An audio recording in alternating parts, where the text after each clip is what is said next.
that we are also here. And so we are going to do it together. At the end of the day, we are the one called OU, not the four walls of buildings. We have checked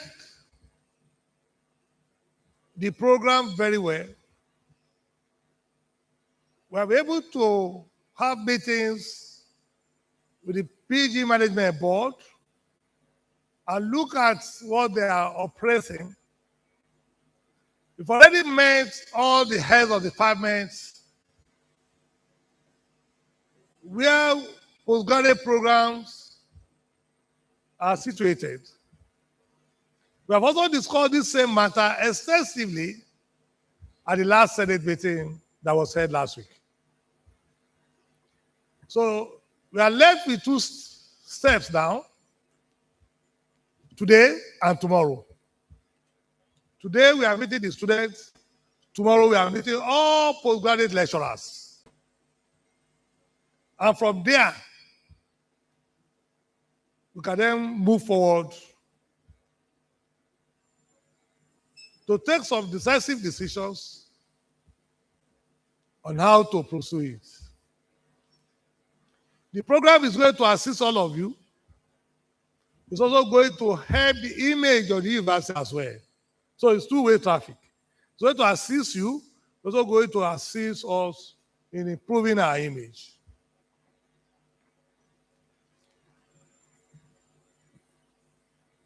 We are asking you to write your name, your matric number, when you started the program, and where you are. We've already gotten that as well from the health department. We need to compare it to what you are writing and what they say to us, so we know exactly where we are. Two things are going to be done today. We are going to present how we are going to run our master's program going forward and how we are going to run our PhD going forward. This is the way we believe is going to be done. Again, we also need to ask you, that's the second stage, what are the challenges that you people are facing? We've asked from the head of the department. We're going to ask the postgraduate lecturers tomorrow, but they are the ones that are directly involved with this. What are the challenges they are also facing?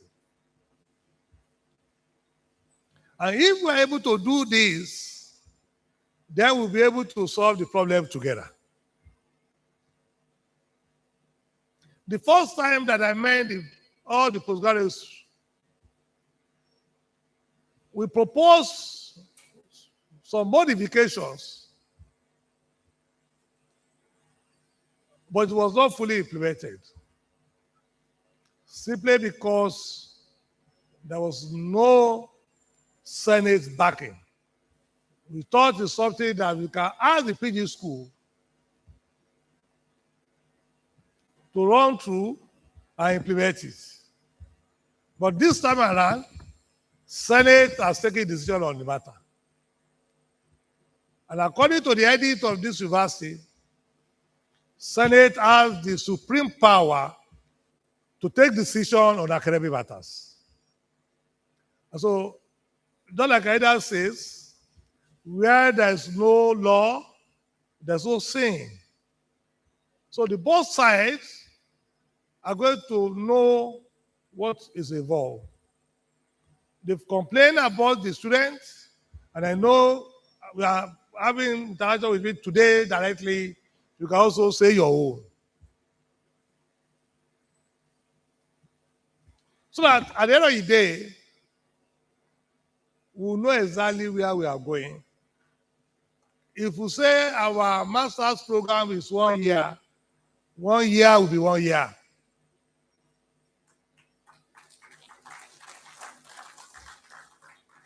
If we say our PhD full-time is 3 years, 3 years will be 3 years. You will see it. I walked through it out. For a part-time program, 4 years is 4 years. So if If you are coming in or you are in, starting from the time that you are going to implement it. And what the law of the university says is that the day Senate make a pronouncement, it becomes law. If you're a full-time student, you only have a chance to be on that program for 5 years. Otherwise, you are gone. For a part-time student, you are having a maximum of 6 years. By the end of 6 years, if you have not completed that PhD, I'm sorry, you are going to go and take reform again. So the way that manner this will go, we all look at it together, you see it. It has worked before. It's not something that we are talking outside that has not been. That is the program that I made use of. And that is the program I want us to start using here. Where I did my master's, I did it for 12-month calendar year, 3 semesters. And that is 3 semesters in 12 calendar months. I entered October and I finished in September. And that is the University of Nottingham. My PhD is 3 years, full time. And I finished the PhD in 2.5 years. I only waited for 6 months to defend my thesis. So it's not something, I'm not talking about something that has never happened that I want to try. It's what I did, what I passed through. So it's doable.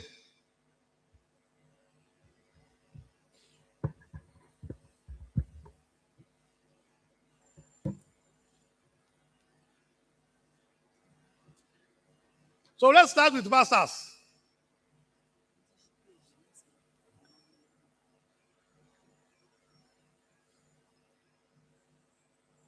Okay?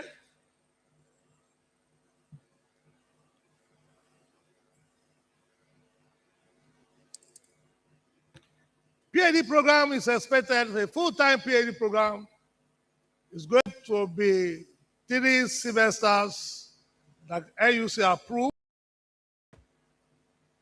But the only difference is that you are not going, you are an adult, you are not looking for time to go and relax somewhere. You want to have your degree and go.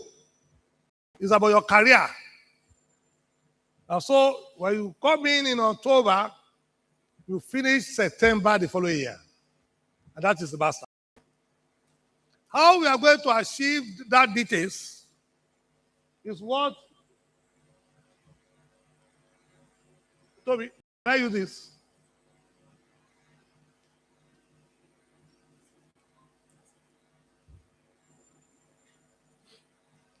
But I need to move around. I can't just stay in one place. Okay, so what I'm saying in effect is that if we are coming in for master's program, if you see us, we have started implementing it one way or the other.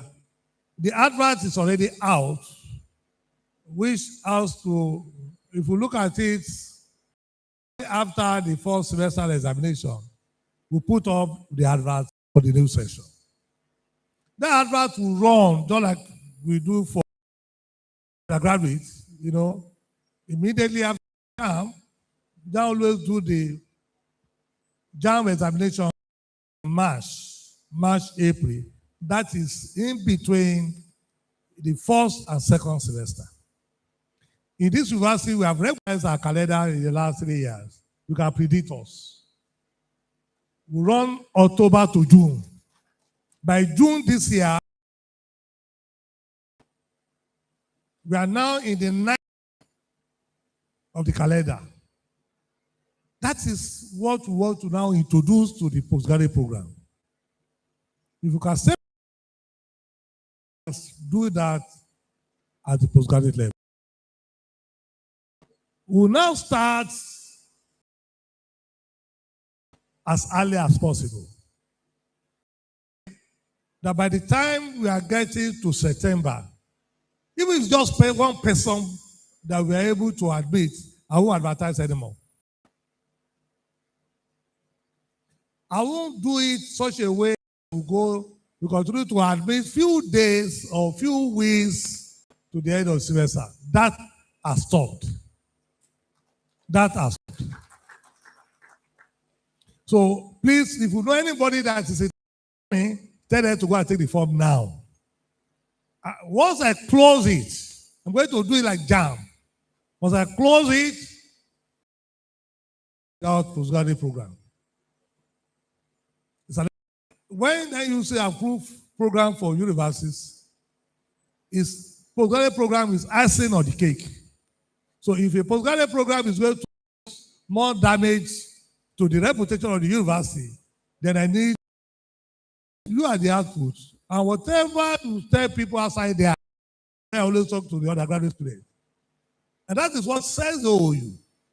And in the last 3 years, the admission has doubled. When I became the Vice Chancellor, who tell me for the first time was 16,000.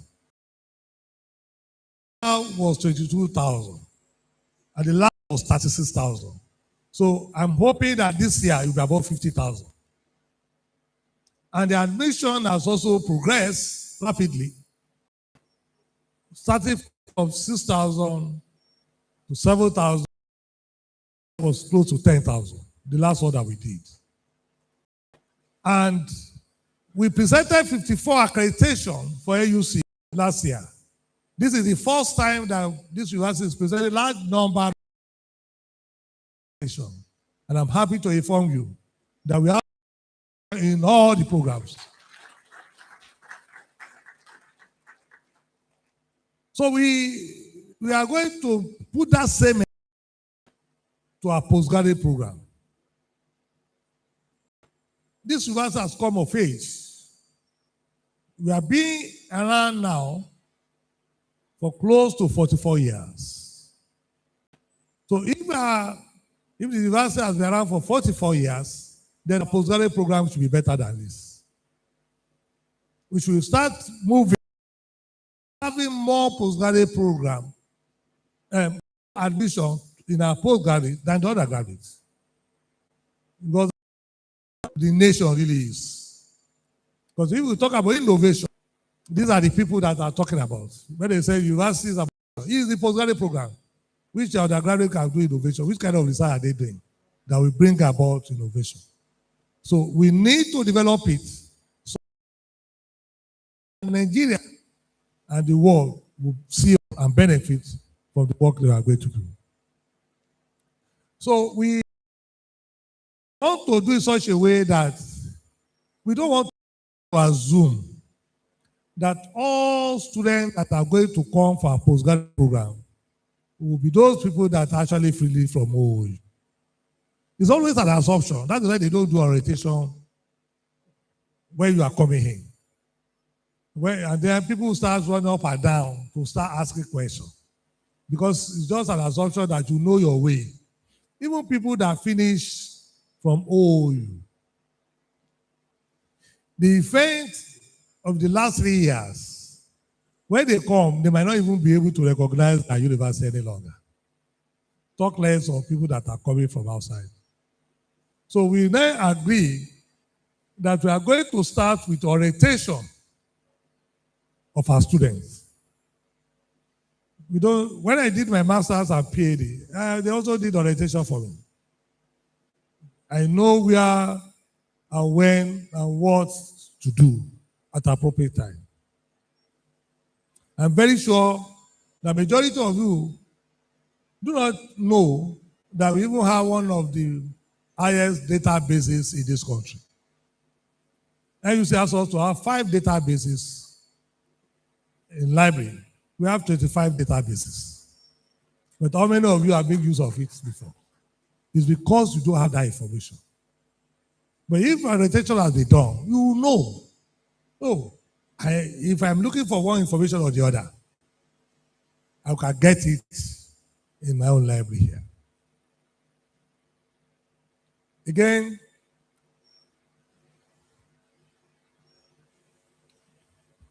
we are introducing something that you also know yourself. We are not going to bother you with those ones that you know.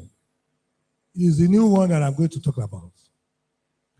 when you are doing your master's, what we usually do now is that you come in, you do your avatar, you do your exam, and then the department decides to give you a supervisor. Is that not? We are modifying that now.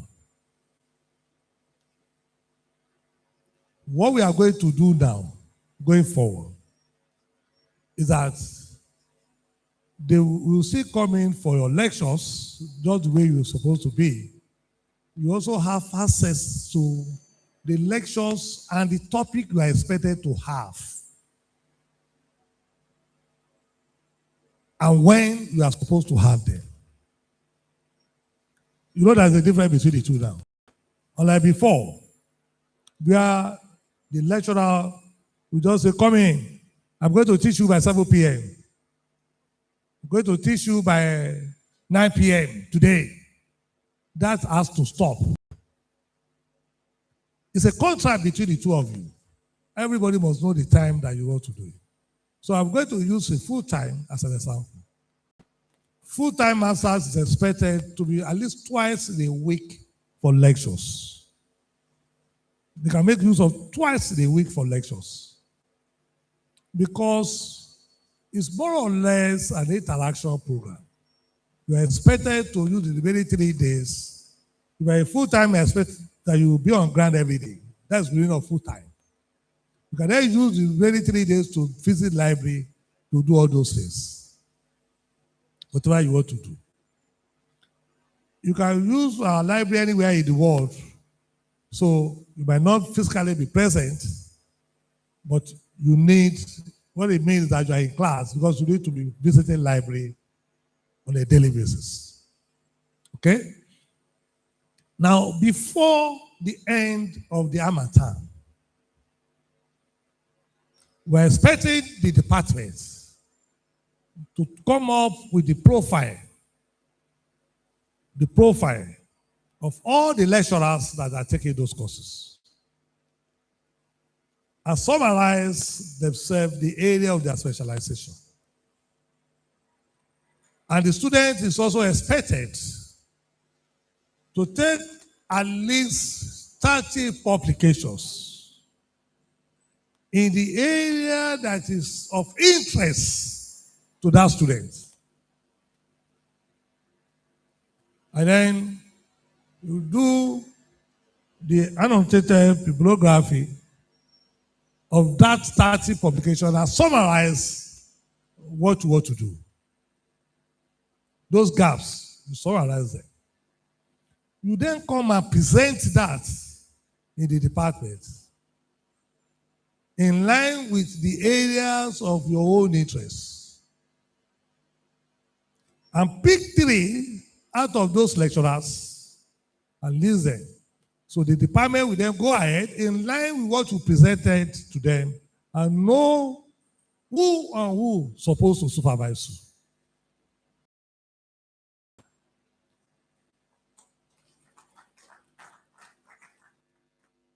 Do you understand what I'm trying to say? The implication of what I'm trying to tell you is that both the lecturer and student cannot be students. If the student is given to a lecturer that is not in the area of his specialization, that lecturer will go and read first before he can supervise you. And that will waste your time the more. But the lecturer will not come and tell you that that's not my area. If somebody come ahead now and come and give me this, a student that is not in a cancer pathology area, that's not where we attend to that student. I can't go back and start reading what I don't know years now. I can't be an expert in all the field. It's not possible. That is why they prefer that I'm a professor of so and so, which means they know that that is the area that I know what to do. So the student will then present that. The department will look at it. And then those that you already listed, your name are also there, looking at you. They can ask questions. And the department take a decision thereafter and choose the one that they feel in that area to assist you. I choose my word, to assist you. Because the postgraduate program is guidance. They are just guiding you. It's not a project. That's why they don't call it projects. It's dissertation. So they are guiding you to achieve your aim. You know what you want to come and do as postgraduate level. And then they guide you towards achieving that aim. That is what the first thing that we are trying to introduce with.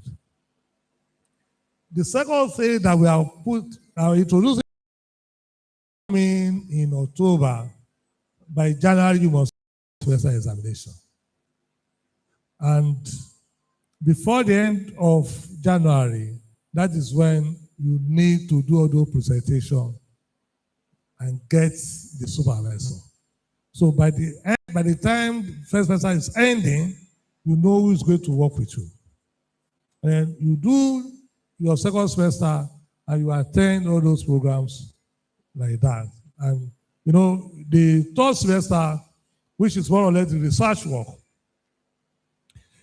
from the moment you are given your supervisor, you are expected to meet that supervisor at least once every other week, which means we are going to meet that supervisor twice in a month. You can look at it there. I don't need to start reading and reading through it. That's because it was prepared by them. So it's twice per month that we are going to meet your supervisors all through. And we're expected by the end of September to say bye-bye to us. You are going to, when you have this program, it looks so sweet. But one of the reasons why programs like this fail to achieve their aim is about quality assurance. And that is why you see the Director of Quality Assurance here. There are checkpoints there.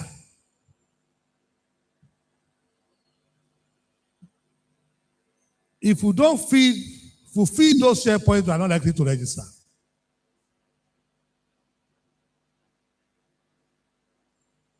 And I'm going to be rigid about it before I leave. But I'm leaving by October next year. So I'm going to see the first set of that master's through before I go.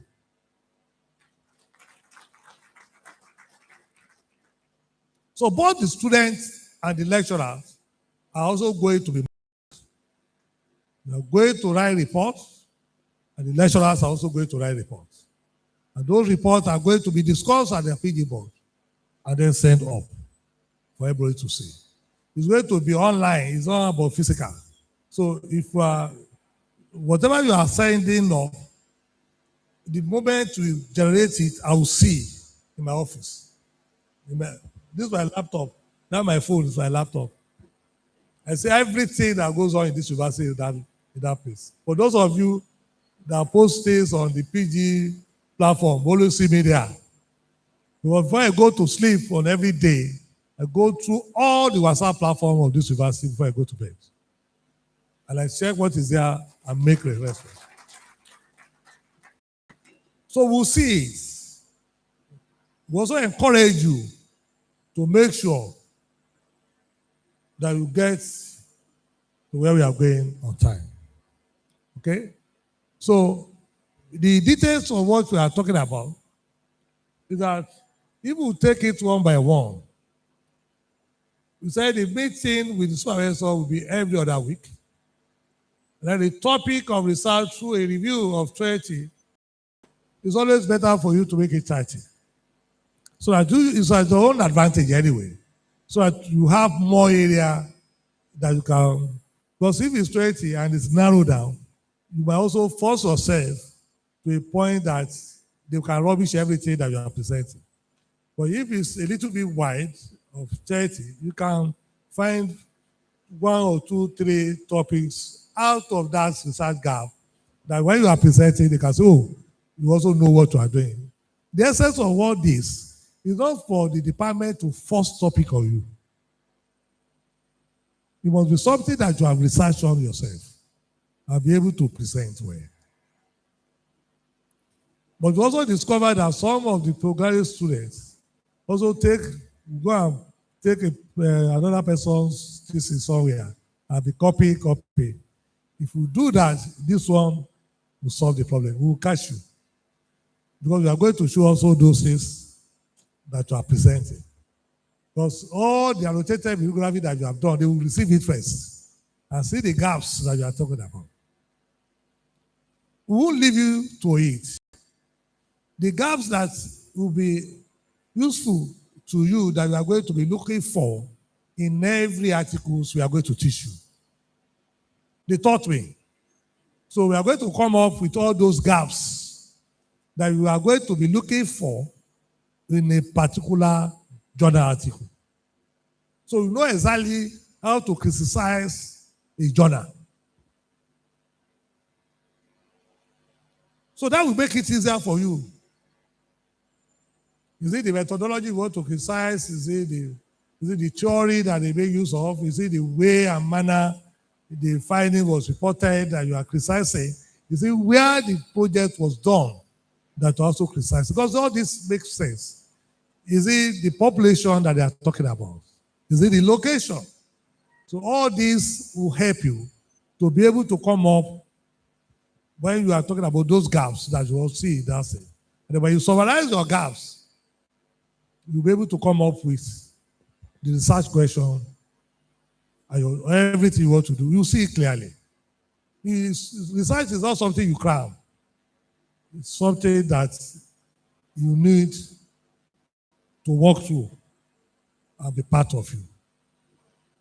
Okay, so the topic in that area, and then when you do all that, you will make a seminar and poster presentation on research. There's no credit you need for that.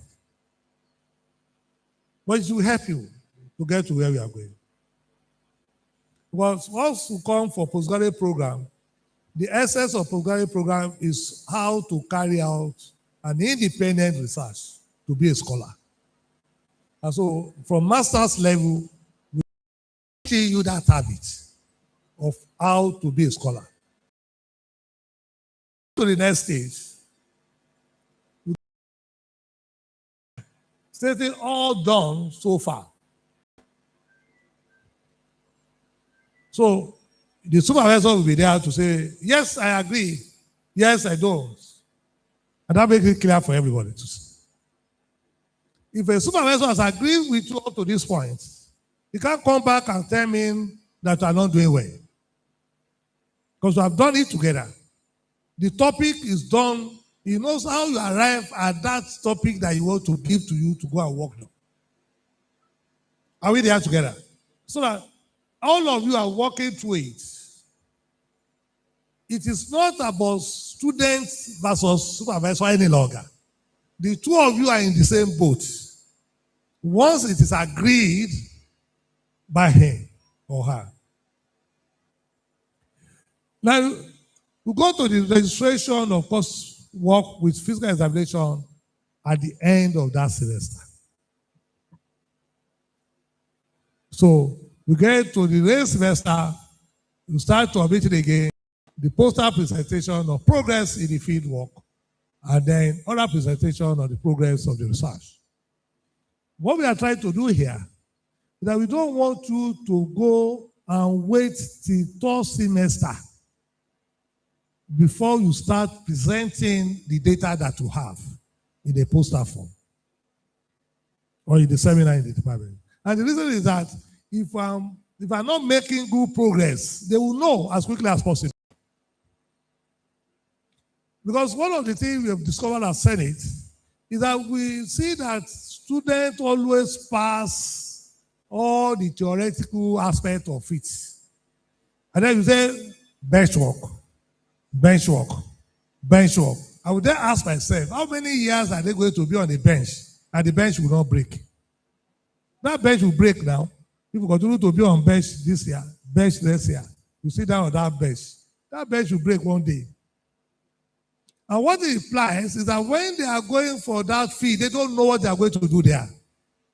That is why they got stuck there. So if they are working, they work together, they let the supervisors as well as the students will see where the problem is as they are going. And once they are agreed on the topic and all research methodology together, they are expecting you to do the pilot studies of that work for the supervisor to agree. And that is why we said you need to present that data before you go to that third semester. So that if there's anything for you to change, you can change that before you go full blow. And then you then go to the third one, which is the, avatar and ray, then avatar. In the third one, it's all about your dissertation write-off for plagiarism check, report for plagiarism to the students or so, and then commence your defense. If I've done well in the rain semester when you are presenting your data, you will have problem by the time you get to the third semester where you start writing. They will also teach you how to present your data. We are not likely to leave you alone now. But the assumption is that you know everything. And that is where the problem is. So they need to teach you how to present your data and how the write-off should be. Because there's some data that cannot fit in with what you are doing. That you can also find in the course of your research work. Such data can be published separately. It might not fit in the write-up of your dissertation. Because if you put it there, you will raise a lot of questions when you yourself are discussing it. So all those things, because it's about story. Dissertation or thesis is about stories. It's about asking me I should write my autobiography. That is the way thesis is written. You can't say President Agbola was born so time, he went to university, and then came back to primary school. Can you see that it will not work? So when you are presenting the thesis or dissertation, it's about yourself. You are making a story out of the work that you have done. And the beauty of this is that we are also putting a timeline there. 72 hours after your orals, the result must get to PG school. 72 hours after the oral is done. That result must get to us at PG school. Either it is fail or pass, we must get the results at PG school. Not that you say you defend last year, up to now, a year after, because somebody said a test to me, I said that he has done the defense, I think it's linguistic. He has done the defense since May last year. And up to now, the result is yet to get to Senate. That has to stop. And that must stop. And that is where we are putting a timeline there. If it doesn't get at PG school 72 hours later, they will see the other side of the law.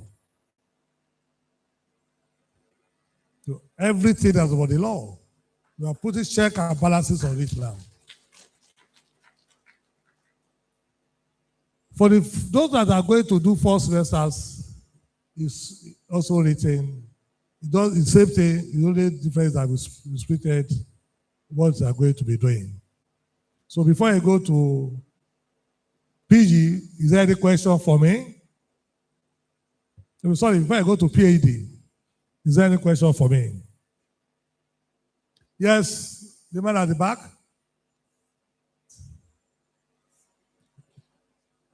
Do you have a mic? Go and use this one, don't worry. I can use the other one.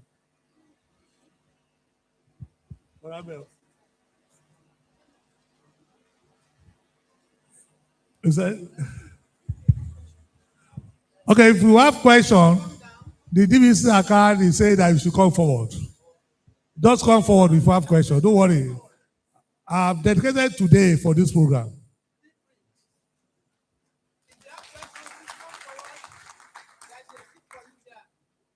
Once you have questions, just come forward. So I know the number of people that I'm going to deal with. Okay, it's only one. Go ahead. All right. Good afternoon, sir. Thank you for the opportunity to ask questions. My name is Badguda Milare from Department of Anatomy, MSc. I gained admission second semester, I and my colleagues, last year. That was around April. So we omitted 4 semester exams and all of that. So the beginning of this semester, I thought we would combine the exam that we omitted with the second year first semester. Then our coordinator told us that it is not possible. So by doing that, so the ICT told me that it is possible that we will enter into another year, like it will end up in an extra year that it's likely that we'll be paying another school fees. So my question is that we gain admission second semester last year, that what is the time duration for us to spend according to what is explained here, and paying another school fees that like I'm pleading the PG school that they should pity us. So that's my question. Okay. When you are talking about the law, there's no pity there. It's not based on emotion. It's also not based on sentiment. You are expected to spend 3 semesters. Are you with me? You are expected to spend 3 semesters. Even if you come in rain, you are going to end up spending 3 semesters. Do you understand what I'm saying? So what implies that you have done the rain, you are done Amatan, and then you are doing, so you are not going to end up with 3. Don't worry. The program, what you're supposed to have done in the Amatan first year is what they will do for you first, where you are coming in this one. This your rain that you are doing now is supposed to be the one that you're supposed to do to make it the 3rd semester. So you're not going to have extra year because your curriculum is expected to be completed in 3 semesters. So I will look into all those things that you're talking about, but I can assure you, you are not likely to have an extra year because it's not, except you are applying for part-time. So if it's full-time, then 3 semesters. It's not going to change. I will look at what you are talking about. All right. Okay, let's go to the PhD programs. But I know that is where majority of people that are seated here belongs to. They want to see their faith.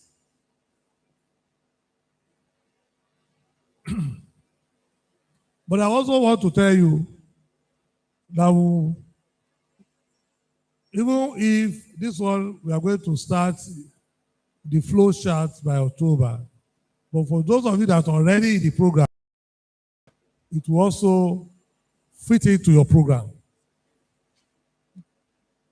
What we are trying to tell you in effect, that we are not likely to allow you to spend more than 5 years for the program, if it's a full time.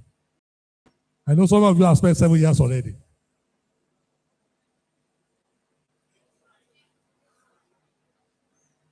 If I spent 10 years out of the program by now, what you have done, there's a time to take a decision on it. And whoever that is born at so period should go and take form.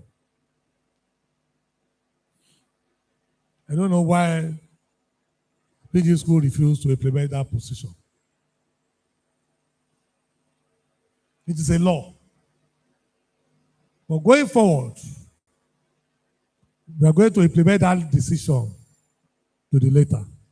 So I will know who is also want to do PhD and those that are just be on PhD just so that the institution will think that they are still doing PhD. Because that will also give us a bad name. If you want to do a PhD, you do PhD. If you are not interested in PhD, just sort out of the program. Before I go on this, let me explain certain things to you. Please, PhD is not a tea party. I did it. That I always tell the PhD students, anytime you want to go for PhD, you must be able to answer 3M. If you cannot answer that 3M correctly, don't venture into it at all. The first M is that am I mentally prepared to go for this program? Because when you start the program, or you will get to a stage that you ask yourself, why am I doing this program now? Or what important is this? It's at that point that you are doing PhD. Because it's going to drain you mentally. That is the truth. The second thing is that do you have access to the materials you want to use, either equipment or not? You know, for those that are in science, you must have access to the equipment. Do you have access to that equipment? All the materials you want to use for this PhD. Is it within your reach? If it's not within your reach, you are wasting your time. Because you are planning on what you don't know what the outcome will look like. And the third hand is money. Because it's going to drain your pocket.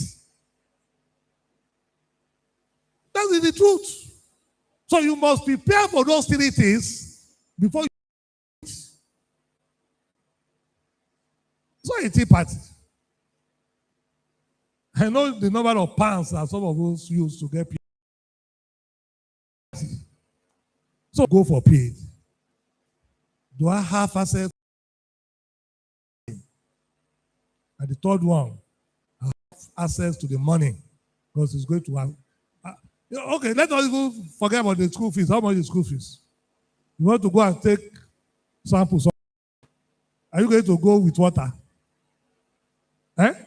Is it not transport that will take you there? This wine that is up there. Are you not going? So you must prepare yourself. When you are doing automation, or you are doing pilot studies, which is in science, all your you might try everything, it might not work. Would you say you abandon it at that point? Would you go and look for the chemical that are going to use and say, okay, let me try another? So when you prepare yourself, it is where you can go into PhD. But it is not when you are now in, you are start looking for money. Do you understand what I'm saying? Because you are going for that money. Either you prepare yourself to look for the money before you start, or you look for the money when you start. So when you wait and start looking for money, it takes you more time. And when it takes you more time, new innovation comes in. What you think you are doing, somebody would have done it. And then they will ask you your contribution to knowledge. You are saying, no, they will tell you, no. Somebody has done that one. So you must prepare right from beginning what you are going in for. For this PhD, it's also 2 areas that will push it. The 3 years of academic, calendar year, not academics, it's calendar year. That is PhD. Now that is why we always make a mistake. Although you pay by year, but your long vac that you people count as long vac is still part of your program that you are running. But what I see is that as soon as you finish October to June, you go and relax until you are coming back again. That will stop. Just like we said at the Masters, we'll start with orientation. We are planning very fast to see how we can attract students from outside the country. And one of the ways that we can attract students outside the country is to have an hostel. We are working assiduously to finish PG hostel before the end of the year. It's at advanced stage now. It has been roofed, it has been plastered, it's a self-contained one, it's there. So we are working assiduously to make sure that before the end of the year, the PG hostel is ready. Again, because of that, we need to do orientation as well.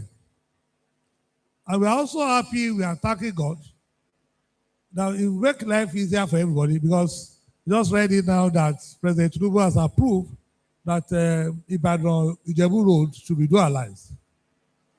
So if that is dualized, and we have the airport at Elisha very close to us here, the only thing we need to do is to plead with the next governor to do the other side of the road from Elisha to this place. And that makes it an international university.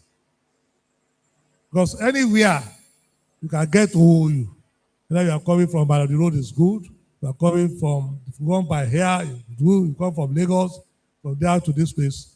So we have also done our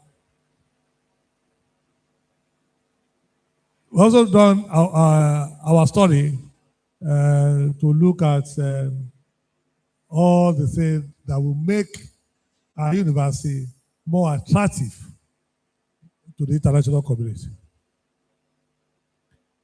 And the only way you can be at the international community is have your postgraduate program. Most of the time, masters are paid.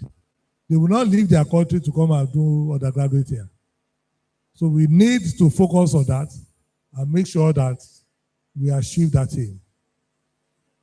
And in doing this, we need to have a program that we can sell. Because after this now, we need to take all these programs to the embassies and sell ourselves there. We are determined to do that. So there will be orientation for our PhD students at the beginning of the session. We also discovered that before, when the PhD program started, they used to do exam, have direct PhD or not. They do exam for everybody, but we stop it and sell it. But the problem was that they did not go back and review the curriculum. So what we also discovered is that students pay more attention attending classes than focusing on the research work that there is a difference between auditing of courses and doing postgraduate lectures and see what to write exam. You are adult, you should know what you need to do, because the auditing of courses means that all those courses that is going to assist you in arriving at the end product, which is your research work. So we are going to review those curriculum such a way, Senate has agreed to that, such a way that it is going to be the courses that are actually relevant to your work that you are going to do. So that will make it much easier. Rather than just, because we decided that after the first year, everybody passed at the end of first year. Then you say bench work, 7 years bench work, 11 years bench work. They so clearly they don't know what they are doing in that bench. Because PhD is 3 years, and they divided it, the pre, the feed, and the post. That is PhD. If you spend more time outside that, you don't really know what you are doing. You are just doing Baba Jebu. You know what Baba Jebu used to do now? You know, poo that we have tried the EJ. They are not doing a logical research any longer. So we are expecting that within the first year, within the avatar period, which is the first 3 months, when you come in, the department is expected to, everybody knows the profile of all the lecturers and the area of their specialization. So composed that the senior lecturer can supervise students as a base supervisor and a professor be a co-supervisor if it's not in the area of interest. It must not force anybody on any student. Our student must not force yourself on any lecturer simply because that is our academics. So you need, so when they publish that, student is expected to pick the major supervisor that we are talking about after you must have done a presentation in the area we are talking about. Not like the way we did that presentation for masters. You do that as PhD level as well, so that you allow the departmental board, PG board, to be able to choose supervisor for you. You see your thoughts. They see what your area of interest is. And then the three you pick to them, then they pick the one they want, they think suited. At the meeting with the supervisor, unlike the master, should be every week. At least once in every week. And we are also, that's why we are meeting them tomorrow. They must put the hour per week, and time and dates must be. So that when you are coming to see them, you don't need to go and wait for hours before you see such an individual. It's usually on the door. You put it on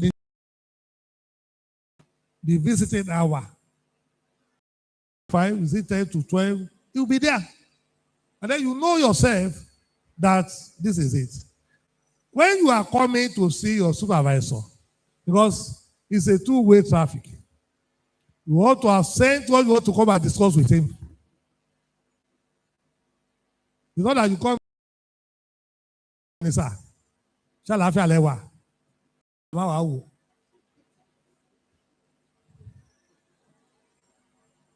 So when you come to see that 2 hours, it must be a serious business, because it will be prepared for you, because I've gone through what you want to come and discuss.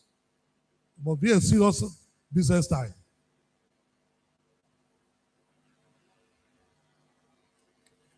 Okay, so we have talked about students to review. This 50, if I were you, I will review 100. You have access to all those articles. It makes it easier for you. You have broad idea of where you are going. If you do that at the beginning of your work, like you are telling people, once you start going to the field, forget it. If you the rudiment of the start before you start going to the field, years there, you will know it. So it is better to start well. Even if I spent so many years, if I were you, I will go and look for more journal articles, start reading them. Because the way we want to start with the post feed is quite different from before anymore now. We are likely to be more objective than before. All this, and it's not going to be pulling you down. Nobody will do that for you. You'll see as you go on. Because we are going to develop the PhD program now, such a way that it is departmental-based program. It's not you and your supervisor anymore. By the time he's leaving the department, it becomes the project of everybody in that department. And the essence is to make sure that your work is better. That is the essence. It's not the essence of PhD work. It's not for you to pull anybody down. No. If you want to shape that idea, he has an idea. The only difference is that he doesn't know how to present that idea logically. That is it. Anybody that's going for PhD knows what you want to come and do. Except those ones that they can't find job elsewhere. And they are looking for, if you have a PhD, I can be a lecturer. Those ones, they might not go far in academics. you must have interest. You must have interest for you to go far in a PhD. Because PhD is preparing you, it's preparing you for the D-Day. But that is what you are going to be doing for the rest of your life. So if you are not interested in making use of that PhD, it doesn't mean that you must come to academics. But what the PhD is likely to teach you is how to think logically outside the box. But the essence of PhD is for you to find solution to an imaginary problem that doesn't exist. You are creating a problem that does not exist, and you are finding solution to it. Then it's not going to be difficult for you to solve a real problem. That is the essence of PhD. If you can think logically, create problem, find solution to that problem, which is your contribution to the knowledge, then if there's a real problem facing you, it shouldn't be difficult for you to solve it. If it did, you earn a PhD. That's the essence of PhD, nothing else. So we believe that if we do more, minimum is 50, but if I were you, I would do 100. And then, like we said, you identify the gaps in the literature that will help you to define your research problem and the title of your research. What we see is that most of the time,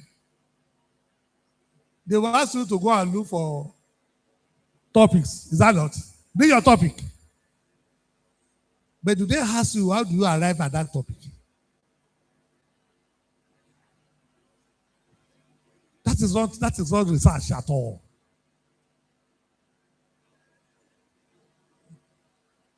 All you and the supervisor must know how that topic come about. That was how I was saying. We do, they call it a store. Maybe as a student, that's what we change it. All this is the correct word, annotated bibliography. But as a student, about yourself, have you done your own store? Because it's an Excel sheet like this.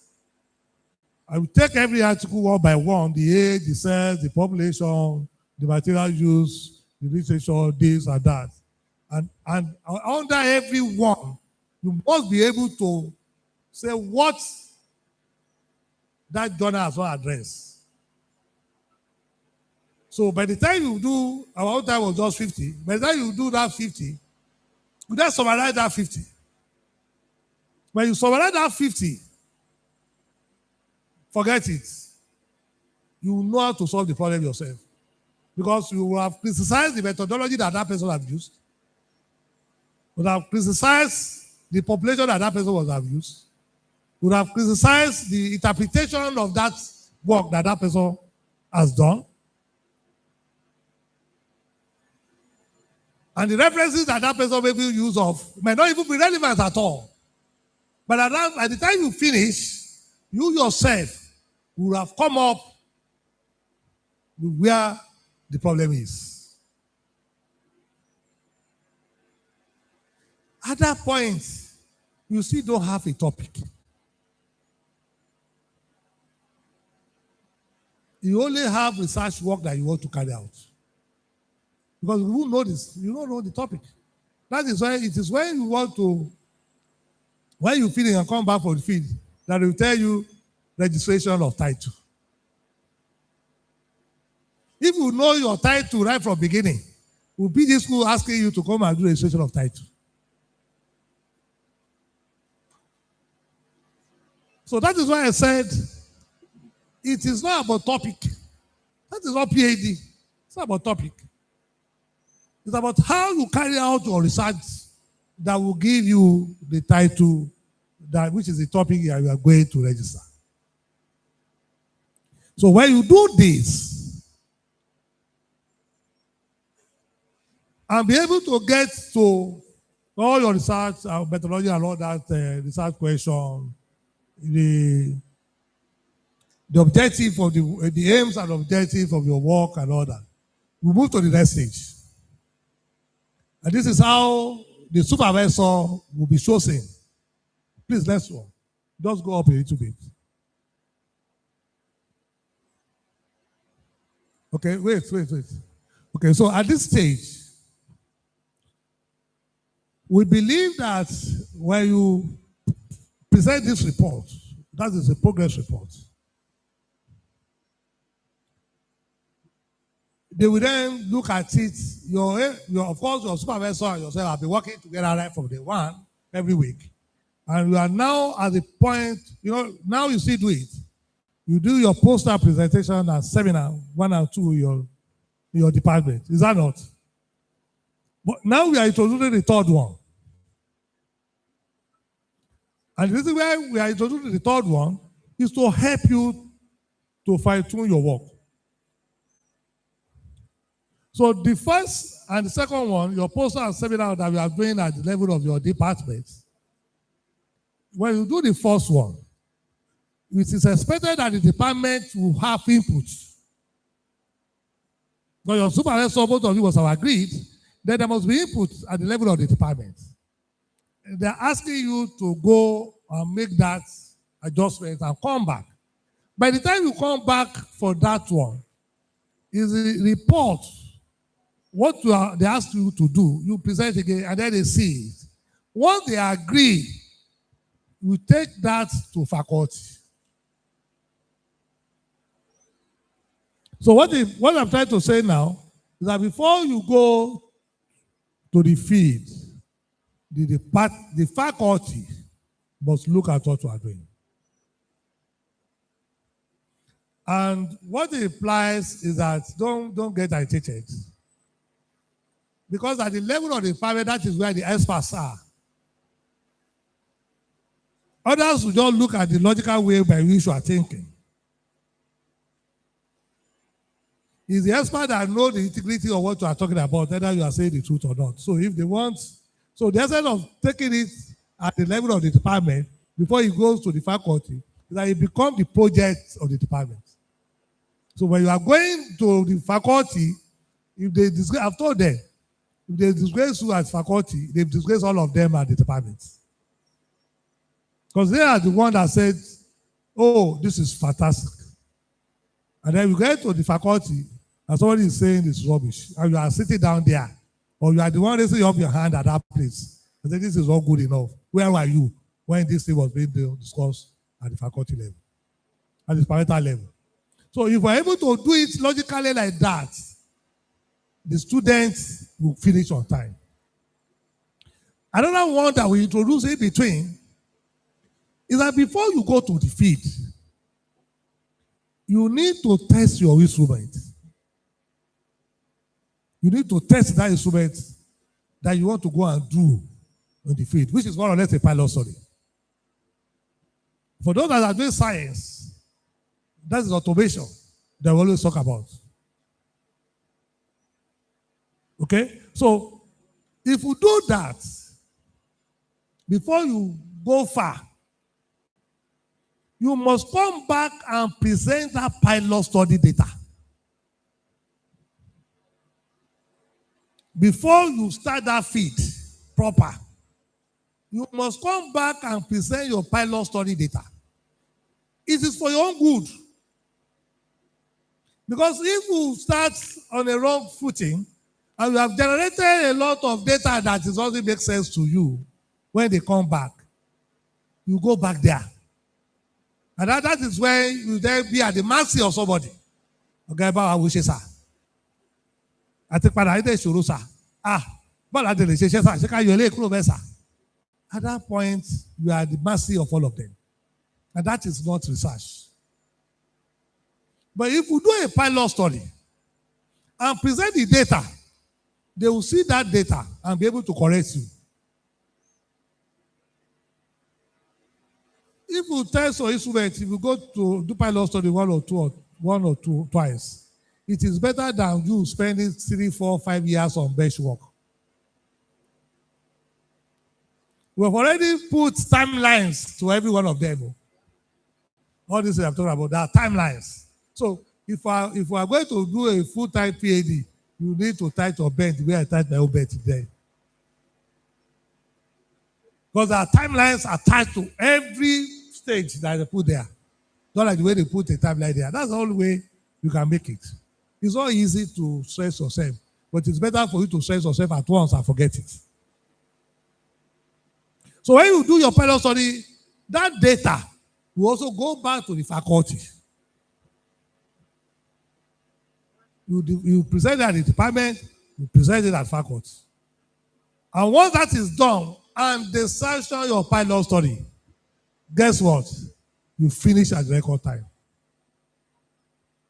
Because when you are coming back, it is that pilot work that they want to see. Because you are now doing it on the last scale. That's all. And by the first semester of the third year, we're expecting you to present your post-feed. And by the second semester, you need to do oral. And that's all. It is actually stated how it's going to be done. At the end of your second year, when you are second year, at the faculty research week, we're expecting you to do a poster presentation of your work. At the third year, we're expecting you to do an oral presentation of your work at faculty research week. These are the things that you have done. Because as a PhD student, when you become a PhD holder, everybody expects you to know how to do a poster presentation. So we are actually training you how to take over from us tomorrow. That is not the idea. Everything that I become today, I learned it when I was doing my PhD work. So from now, you can actually do your inverted pyramid of your work. So that when you are giving your inaugural lecture, you make it easier to give it. The broad and then comes down. Make it easier. You can give your inaugural lecture without looking at the side, the way I did my own. Because it was actually the work that I did, and I follow you through. So my dear colleagues, because once you are doing a PhD, you are more or less our colleagues, there's no other degree that you can have as a PhD. Professor is just icing on the cake. And that is why I introduced it when I became the Vice Chancellor. I must bless you myself. That is the greatest honor we can give to ourselves. Yes. Not the people that does not work for it. And they take all the stage. They didn't work for it now. If you can give them more attention, now the people that work for it should also be given attention. Let's bless them. If you say there's no time, okay, we'll find time. Even for you to put your cap, we'll do something. Because those people, you dress them. But I like what I'll be able to do at CVC and LUC. That they should not put doctor at the back of their name anymore. They did not work for it. They shouldn't call them that title anymore. When they use it, put honorary counselor there. That is what you are. So that people will know that that's what you are. But for those that actually did the PhD, put doctor. There, dots. That's doctor. So my dear colleagues, this is what we have for you. And we believe that if we follow through this way, it will be better off. But we are also having checkpoints there where you are going to write your reports are there. We'll follow that report to the letter. We are going to be rigid about that progress report. Everything is going to be online. And if you follow through what we are talking about, PAE is not difficult to achieve. It's not difficult to achieve. I may not be able to work any other place except here. Because I've never worked any other place anyway. So I love the job I'm doing. It's easier for me to do it. So you get to a stage that you love it. It might be hard initially, but you say that the VC said it one day. It might be hard, but as you progress, you love it. You will not be able to do any other thing if you don't carry out research in a day. But before we get to this stage, it's also a research work that we have done. We have to look at what is operating outside the country, what we are doing to get us to where we are. So I don't want to bore you much. This is just the summary of what we believe we should do. So that when we are doing Faculty Research Week, we want to start inviting government and industry to come and see what you people have done and show you. So that is the only way is make it easier to get job for those that don't even want to be in academics. Because I remember when we were doing our own, even when a year after I returned to Nigeria, they're still sending email to me that if I'm interested, there's a position somewhere for me to can attend to. So please, let's look at it very well. Let's put all our hearts into it. Don't deceive yourself. If you are doing part-time, don't put full-time. Because the story going forward is likely to change. I have time. I always tell people, I have time. Even when they tell you, I want to, this is the only thing that is like I want to do. There's no other thing distracting me. Is I was this PG. I'm going to face it headlong. So I'm saying it to all of us here. If you are doing part-time, do the part-time and do it well. Because I'm going to attend about 70% of those things now. I've told them I don't do any other thing than to ensure about the quality of what we are doing. I want to see it for myself. And I want to plead with us. When they organize seminar for you, don't leave those that are doing it for you and leave the hall. I was really irritated what I saw at Faculty of Education. I was highly irritated. If they are trying to help you, like I was saying, it is to help you. It's not their duty to do that. But if they are trying to help you, and you decided to leave the hall, you are telling them that you don't need them to do all those things. Yet, you are taking too long to do the PhD. Because they sat down, they actually met me, and I approved that program for them. Because if you go and look at their PhDs, that is the faculty that they have the highest number of years that people spend before you graduate. I have seen 17 years, somebody be on PhD for 17 years there. And I asked myself, if somebody has been doing PhD for 17 years, he would have been a professor by that time. How many years does it take to become a professor? At least for those of us that take it at the record time. I have my promotion as I went through. So I was one of the youngest to become professor.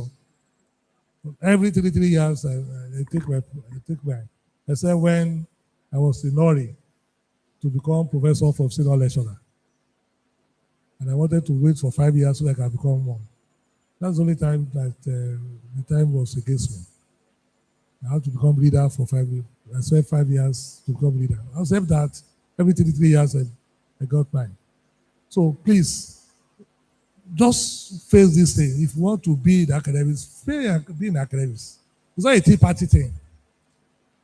It's not. Don't allow anybody to deceive you. It's not a tea party. And if you are doing it because you want to become an academician, know from now that it's not a tea party. This is not. Because by the time you become a lecturer, you still teach and they expect you to go and carry out research. And that's the basis on which they are going to be promoting you. You spend your money. That's why I said it here. You must be mentally, psychologically, your money and the equipment. So So if you are coming to academics as well, you know you use your own personal money to carry out research. Your personal money. That's them. And that's what I did it as well. How many people get grants? By the time you are getting grants, they are expecting you to have a baseline information before you can even apply for a grant. Who is going to give you money to do those baseline? It's your own money. If you want to publish your article, are you not going to pay? Is it not your money that you're going to use? Are they going to refund that one for you? So you must know where you are, what you are putting your head into. So prepare your mind. It's a race. It's not like a marriage, you know. Once you enter, you can't leave the place. So you enter, this is a race till you become professor. And when you become professor, till you retire, this is what you are going to be drinking. Even if you leave, it's like a professor leaving the academy and go and join politics.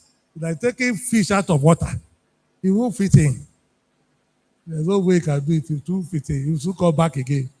So, my dear colleagues, I pause here to take questions. Thank you very much.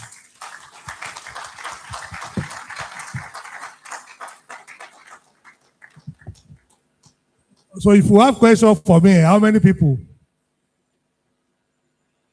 Please feel free to ask questions. Don't worry, I've dedicated today for you. So I can see about 4 hands already. So just come, take the first seat. Take the first seat. So I make it easier. Take the first seat. You can sit down where you are.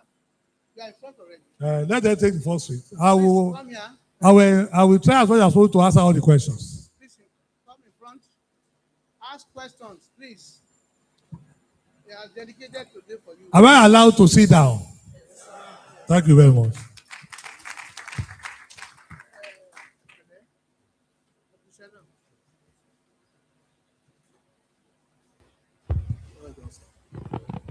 Yeah, how many of you?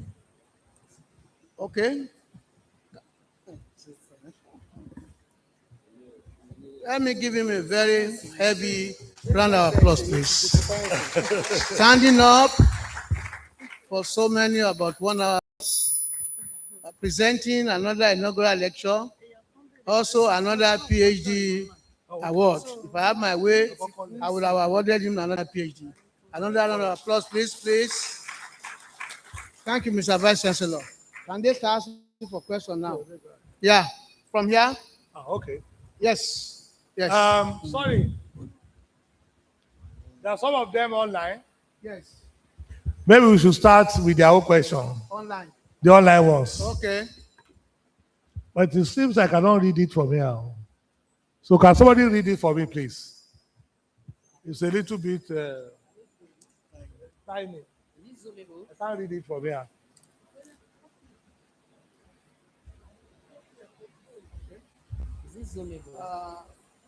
Is it the title of or the comment? No question, no answer there. Okay. Okay. You can go ahead. Because you still want to copy it for me. Thank you so much. My name is Yusuf Drodola. My program is MPhil PhD, Ibogungun Campus. Ibogu Campus, what is the program? There's no FPAD Ibogu Campus. MPhil. I'm doing fine and applied arts. Oh, final. Thank you so much. First and foremost, I want the colleagues to join me in stand up and appreciate our able Vice Chancellor. Thank you so much. Thank you. A standing applause, please. Thank you so much. We need to do this for you, sir, because as you are standing there giving the lecture and the way forward, I was just looking at the role model, a true role model, a leader. I have heard about you. I have done some of my works on you in the course of this program, even though it has been front and back, it's tedious, as you said, but I'm actually enjoying the program. Thank you. God bless you, sir. God bless you. My first question is this. We are having a serious issue concerning when we are being admitted, We are being admitted at the second semester. So that means our own first semester falls at the second semester. So as we have the first semester of the real academic program, we are at the first semester, their second semester now, we are the first semester, and we are asked to pay the new fee. So at that point, the portal has already been closed because we are not being factor into the process that we have quite a number of students that are going to be paying for the new session. So we are being asked that we need to collate all the names, come down here to meet the accountant, pay into the school account, and they will effect our names so that we'll be able to proceed into our program. So first and foremost, I want to appeal to the school. I know that this will be stopped because you have already mentioned it, that everything will be in proper order. But for our own case, it's still going to happen, reoccur, when we are going to the third year. So maybe they will give us duration. They will have phantom it into the process that this set of people are going to be paying at the second semester of every year. It's just 1 year more for the new set that you admitted. And that is that. We have come here to come and make the payment, but they are on strike. We couldn't do that. So I don't know what is going to happen that I'm just appealing to the school. Thank you for that. My second, this is an observation. I've come for studio work, not the art history. I'm a studio practitioner. And I realized that when they are asking us to write paper, write this, write that, I could see that the aspect of the real core engagement of a studio practitioner is actually missing. As an artist, when we do our research in the studio, the end result of it is to get out there for people to see. So that means we are having an exhibition. I knew this quite all right, that at the end of every program for fine art students, we are going to stage an exhibition. But what I'm saying here is totally different from the normal exhibition.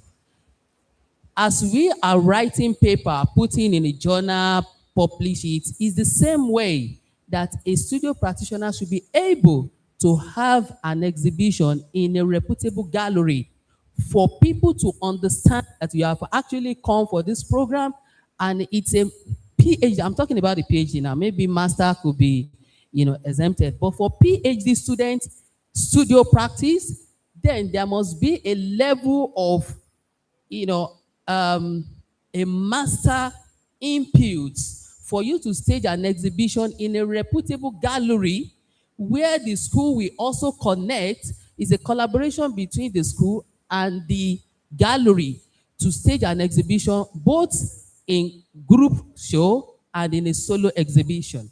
That's supposed to be part of the program, that someone who has come for a pure studio, in addition to the paper presentation, paper publication, if the people that have come for the theory are presenting maybe 4 or 5 publications, I'm expecting that someone who has come for the studio should have either 2 or 3 paper and 2 or 3 exhibitions, so that will be, a kind of making us to understand that we have not come for the pure theory.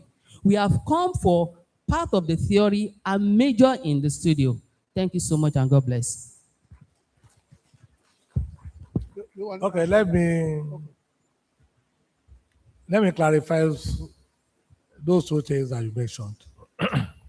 The first one has to do with the school fees. You are not expected to pay now.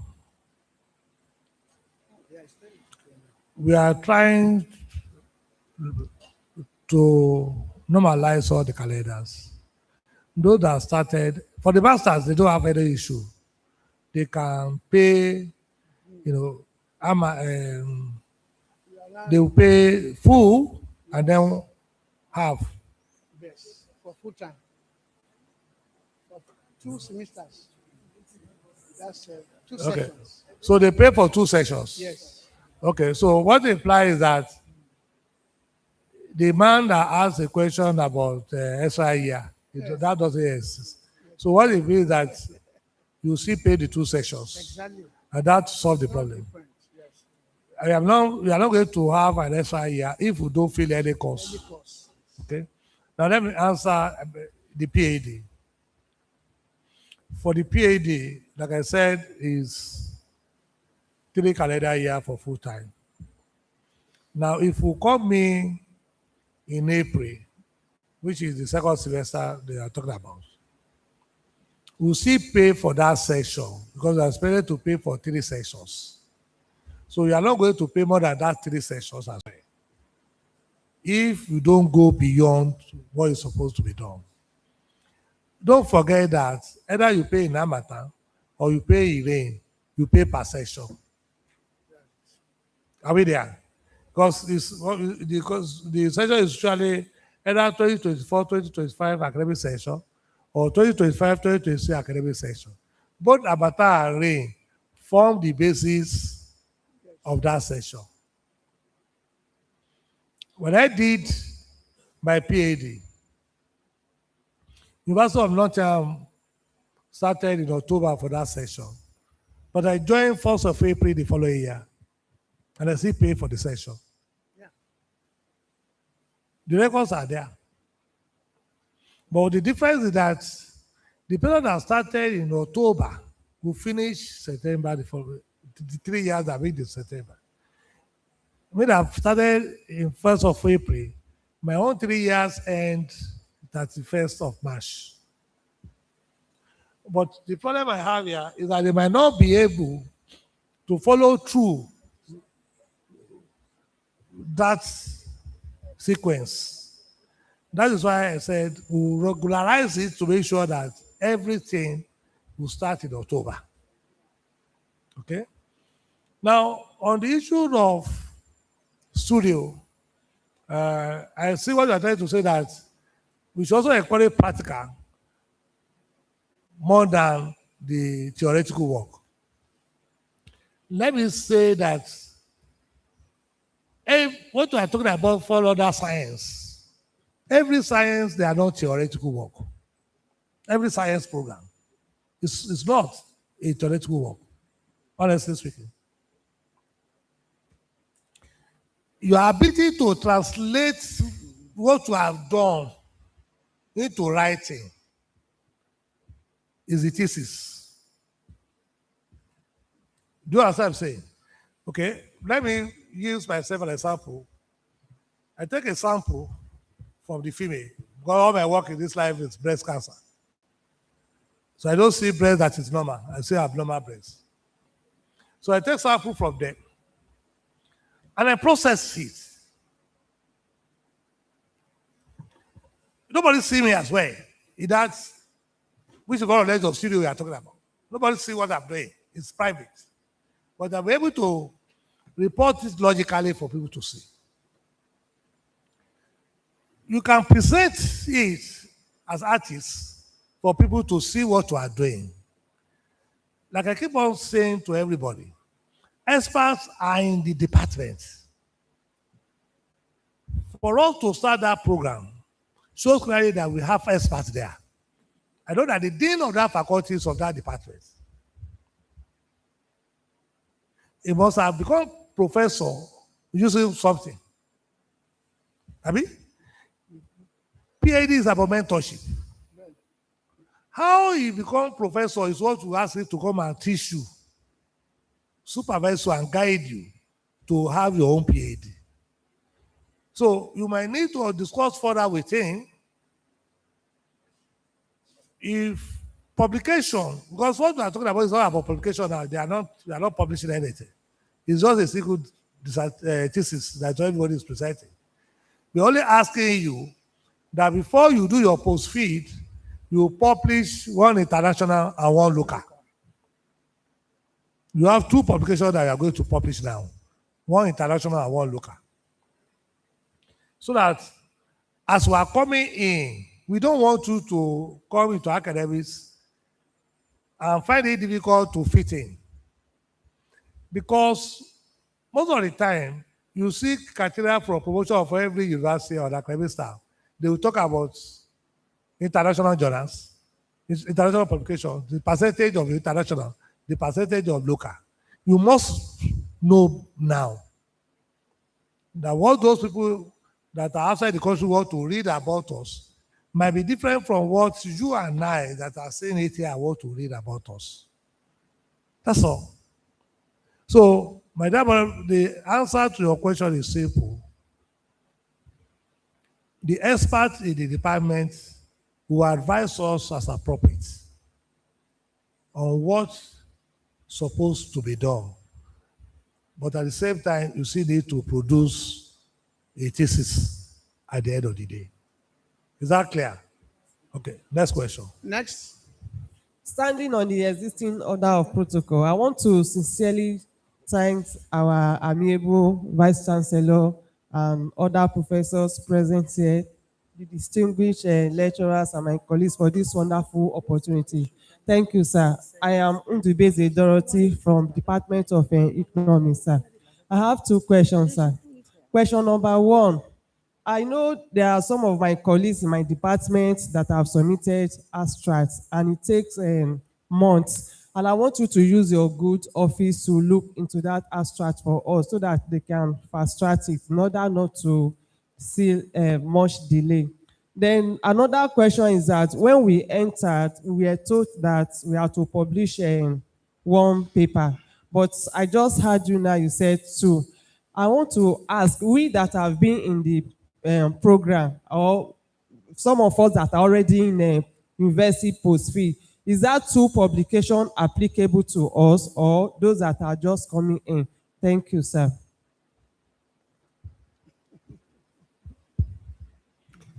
If we check what we posted there, if you have done your post-feed, you stay, because you need to do the publication before your post-feed. Is that not? Before university post-feed. If that is the case and you have fulfilled that criteria, you have done your post-feed, nobody will ask you to go back. You are at the level of registration of your title. Is that not? You want to do your oral. So nobody will ask you to go back. But if you have not done the post-feed, then you must publish the two for us. Prof, sir, I've submitted mine, just that I have not been slated for university post-feed, sir. Madam, then we are not at the level of abstract. Yes, you must have I'm done speaking- post-feed before you start talking about abstract. Yes, I'm just... If my memory has not failed me. Yes, sir. I just want to use your good office to look at that aspect talk for about, us. see, office? this is academics, we are not politicians. Yeah. Academics talk based on empirical facts. Abi? So, I've answered your question. If you have done post-feed, nobody will ask you about publication anymore. Because publication is a prerequisite for you to do post-feed. But if I have not done post-feed, Yeah, it's what we are told to do. Madam? Yes, sir. are you listening to me? Yes, sir. I've answered your question, no? For those that know very well, I'm a stricter to the rule. If you have done post-feed as we speak, you have satisfied the condition. If I have not done post-feed, you must satisfy the condition. And I've told you, the day Senate makes the rule, it becomes law. Abi, I think I've answered the question now. Then the question what I've always want to ask, why is it difficult to publish? Why are we afraid? Because if that thesis you have done well, I can tell you for free, I can go and bring my thesis here. It's all that I'm proud. And all my publications. 70% of my work is from that thesis. that made me professor. Go and check. If you Google my name, you'll be seeing Nigerian women compared to UK. Nigerian women compared to UK. That is my PhD work. So what is the difficult there?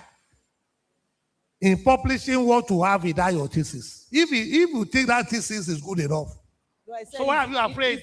Sir, is the tool still applicable to us, the tool? But I'm about to answer your question. Next. Thank you, sir. Abi? So I don't think why you should be afraid of publishing your work now. Next. Okay. Next. You have taken one out of that work. Yes. Abi? It's not for you to go back and take another one there. Another one there. Yes. Next, please. Except that work is not good enough. If the work is good enough, you will publish as many as possible there. If you have published one from that thesis, even if the first one that's supposed to be difficult for you to publish because you won't know how to write it. And you have published the first one, then it shouldn't be difficult to publish another one from that thesis. Yeah. No, thank you, sir. Thank Good you, afternoon, sir. Yes. My name is Jami Olanla from Department of Urban and Regional Planning, PhD, OE Ibogun Campus, OUCS Ibogun Campus. My question has to do with assessing library facilities. At times when you're trying to download journals, maybe international journals online, you'll be asked to put your school, then you have to put email. In most cases, those email has to do with linking a mail that school has given to you so that you can access those resources. But in our own case, I am not aware of having such access, and I have a course to ask before. So there is no official mail that is linking us to the university so that we can be opportune in assessing outside resources. Okay.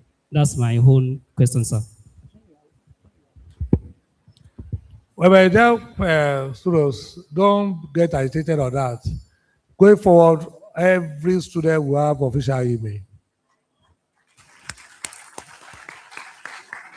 Every student will have official email. I have mine when I was doing my PhD. So every student will have their own official email. If we cannot ask you to go and publish, I don't have official email. Because nobody will record with your Yahoo or Gmail. But if it's university domain, even if your paper is supposed to take longer time, if you take a shorter time, because they will know that this is coming from academics. So everybody will have. So ensure that you register at the appropriate time so that the ICT can generate email for all of you. Everybody. That will be done. We'll generate it for all of you. Thank you very much. Thank you very much, sir. My name is Muturayo Bamdele, and I'm asking this question, laying a complaint in proxy of my husband.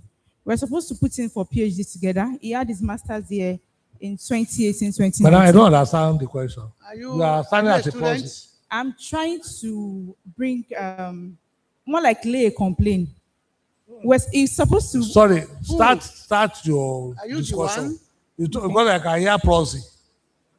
What do you mean by prosy? I don't Okay, understand. sir. My Are name you a is Muturayo student? Bamdele. I'm a student. Okay. Yes, sir.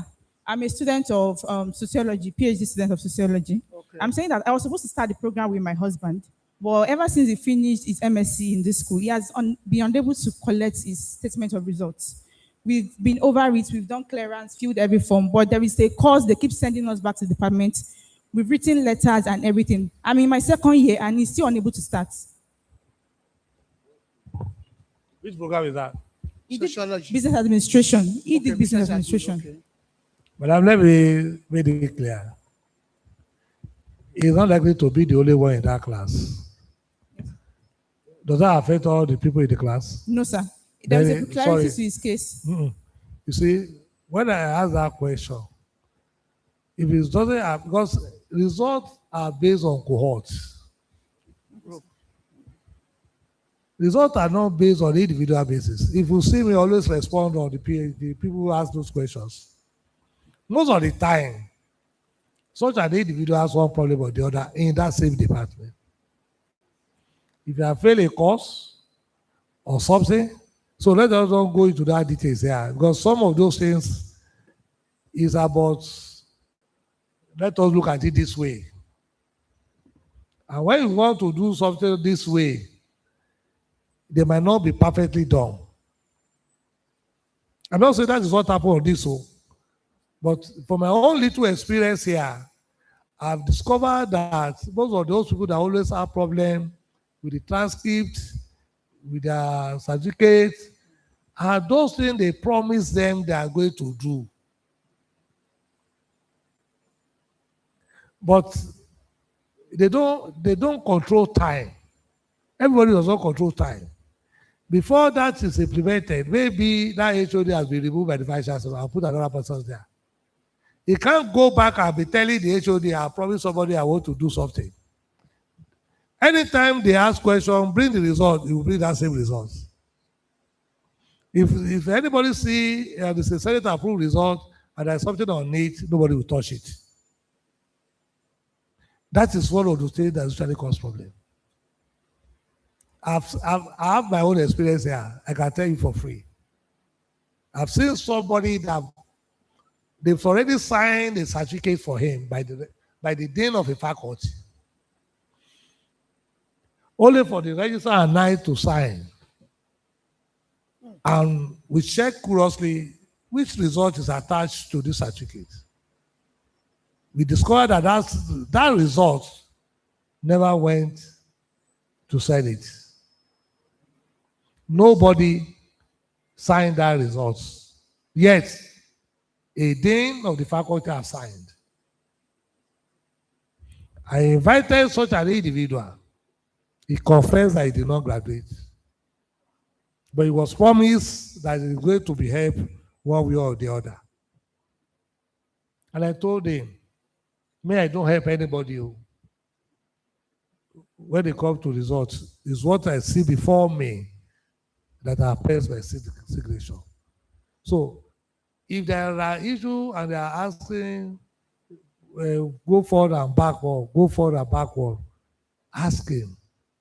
There might be issues beyond what we are talking about. The issue is he had a carryover. Then when he resat for the exam, the course code has been changed from bus 801 to Echo 801. So what we were told, he has been cleared, his name has come out in the convocation list. We are asked that he should go back, they should change it to the same course code when he carried the course. So it will reflect, that is the only thing that... Madam, you are not the one that did it. I understand. But how can you... I understand what you are doing. If my spouse will do more than that as well, it will be my lawyer to fight for me. There's no issue with that. But what I'm telling you here, you have not said it when I said it's not the only one in the class. There's a problem somewhere. And now, if they change code, they will solve the problem of the code among themselves. Let me also tell you something. If you say 8-0, now it's a postgraduate student. Yes, sir. And what it implies, if you fail bus 801, will you go and register for Echo 801? Because you also see bus 801 will also be there. You fail a course, you didn't register for that course. There are two different courses entirely. Echo 801 and bus 801 are not the same. You can only repeat a course that you fail. You can't go and repeat another course entirely. Yes. In the place of the one you fail. Yes. It will continue to reflect. That is the rules. It's very clear. And until you pass that one, if it's a compulsory course, nobody will append signature. So let him go back to the HOD that promised him. That result, before anybody can append signature on it, will come back to Senate as an amendment result. And I will ask questions there. And by be simple, when I sit down with you here, I'm a very simple person. When I sit down with them and said it, I'm not simple like this. So I will ask questions, and they must be able to answer those questions. If they cannot, I will approve that result too. Because if the cost is not the same, I can't approve. You must be able to convince me beyond reasonable doubt that there's nothing shady. If everything is clear, we'll approve it. How will we be able to do that, sir? Because right now we need an And intervention. so let's drop that question. Let's ask the one that you can answer. Okay, sir. Because Senate, the question you are asking me is the question I'm asking you is the question I'm likely to ask the HOD. And Senate will have more than 100 professors there. 100 professors. If we have 100 professors who sit down, you should know the type of what is likely to be going on there. So that is why the HOD is not coming first. That HOD must be armed with fact and figure to convince the remaining 100 professors that what is bringing is correct. So what will be the way forward now, sir? Next, please. Go and meet him now. Let him go and meet the HOD. Go and meet your sort it out. HOD. I can't solve the problem that's wrong before me here. Abi? Auntie, Madam, I understand you. I kept on saying it. come to PG school. I know that it can be, I know, my wife is also in academics, so I understand what you are saying. Yes. In a family, the wife always wants not to even go higher than the husband. I understand it. I have a practical example. Thank you. You are a good woman. I understand that. Thank you very much. You can take your seat. Next, please. So don't worry. Sorry, sir. Because I can see that she's agitated. Come to Madam, PG school. see me after debating. Okay. Will that solve your problem? Are you happy now? Come. We are still frowning your face. Are you happy now? I understand you. Next. Good afternoon, sir. Good afternoon, sirs. My name is Ilemobayo Akinwumi. MPhil, PhD, Finance. Sir, permit me to stand on the existing protocols. Mine is both a question. Just a minute. Please, let's have one else. Please. Mine is both a question and a contribution. There's a common saying that if you want to solve a problem, you must know the root cause of that problem. Because to know the disease is have the cure. I know that that's the essence of this meeting, to chart a way forward. There are bottlenecks that we need to identify and address squarely. Otherwise, there may be too much motion but no movement. And one of the bottlenecks is the supervisee meeting the supervisor. I'm not trying to indict the lecturers, because I'm a lecturer too. At times the lecturer may be very, very busy, particularly those who have administrative duties. A supervisee will come maybe all the way from Ibadan or Akure to see the supervisor and wait for the whole day. At the end of the day, the supervisor says, I'm sorry, I've been in a meeting this morning, I'm fact out. I cannot attend to you now. And that's the reason why most students get frustrated and get stuck. And this is an information technology age. Can't we have a paradigm shift where supervisees and supervisors can interact online?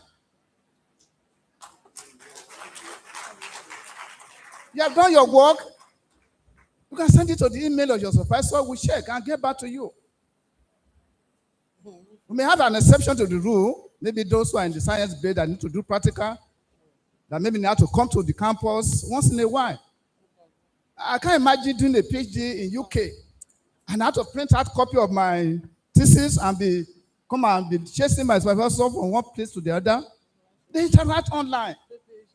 So they meet once in a while when it is absolutely necessary. Sir, I want to plead passionately, sir, that this online thing should be embedded in this professional process. And I believe it's going to solve a lot of problems. Some people have dropped out because they are frustrated. And we know the cost of printing now and the cost of transportation. Sir, I'm pleading, sir. If this can be embedded into the PhD supervision process, it will make it a lot easier for the students. And they will graduate on time. Thank you, sir, for the attention. Before you start clapping, listen to my response. So that you will not withdraw your clapping again. So before you go, let me tell you that there are two. But also, when we are talking, I listen to you and you are making response to PhD in UK. I did PhD in UK. I did mine in UK. I went to University of Nottingham. Despite the fact that they know that email is one of the best, you must see your supervisor. Physically. You must. I saw my supervisor once in a week. Despite the fact that, I just said it here, before you meet your supervisor, you say what you want to discuss with your supervisor. I stayed at the University of Nottingham. I was a full-time student. But to meet Professor Anelis, you must send email. To me here, we said we must meet once in a week. We meet twice in a week. Monday and Thursdays. It's 2 hours. But I will send all the things I've done ahead of time to him. And I will meet him. We'll discuss that work. Nothing about nothing like that. You do that and you go. They also let you know, even federal government is only now that they are approving online PhD, masters, and undergraduate. Even despite that, there are conditions very stringent attached to it. In this university, I only have one online program, ODA, Open and Distance Learning Program, which is accounting. They don't allow us to even start that one. It took us about 3 or 4 years. As I became the Vice Chancellor, I've been on need to introduce another 4 programs. They kept on telling me, I have to add this, I have to add that. I understand perfectly what you are trying to say by saying that those supervisors, when you people come around, you don't tend to see them. That is important. That is the baseline. And that's why I said this time around is likely to be different. We are going to write a report now. Guess what? They know me here. I don't joke with my word. If we go and share the condition of service, I've already put it there. They know it's there in the condition of service. Ask the lecturer among you here. Even ordinary uploading of results, if you don't meet the deadline, the repercussion is there. It's in the condition of service. He's not too worried about it. If you are supervising somebody, it is there. That progress report forms part of what we are going to do. I don't joke with once Senate approve a policy. Because in our law here, violation of Senate directive is dismissal. Nobody wants to joke with that. And I've taken this to Senate last Thursday, and it has been approved. And I told them before they approve it. And I reminded them of Senate rules and the code of conduct. If you violate Senate directive, it's dismissal before you approve.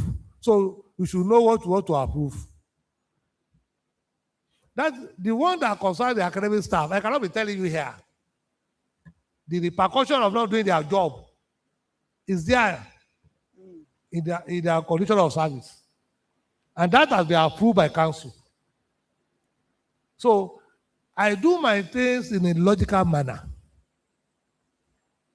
But again, as the Staff have their own, students also have their own. I'm not from outside. I finished from this school. I'm the second alumni vice chancellor of this university. So I know all the history of what's happened here. And I've never worked elsewhere since I finished. So I know the shortcomings of my colleagues, and I know the shortcomings of the students. I understand that when you come, I said it here, that when people come, they tend not to see their supervisor. That will stop. And I mean it. But at the same time, the students should do their own bit. If you are a part-time student and you are coming to see your supervisor, you must agree on time that you are going to meet that supervisor per week. There are some that can be done online. It depends on the interaction between the two of you. After all, when I finish all my work and it's left for my supervisor to approve my thesis, I came back to Nigeria. 6 months before I defended my work, I was already in Nigeria.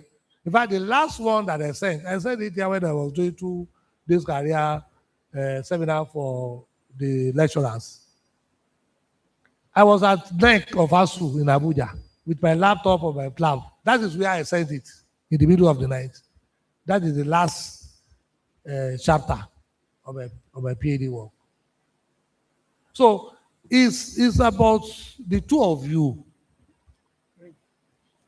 PhD is mentor and is mentees.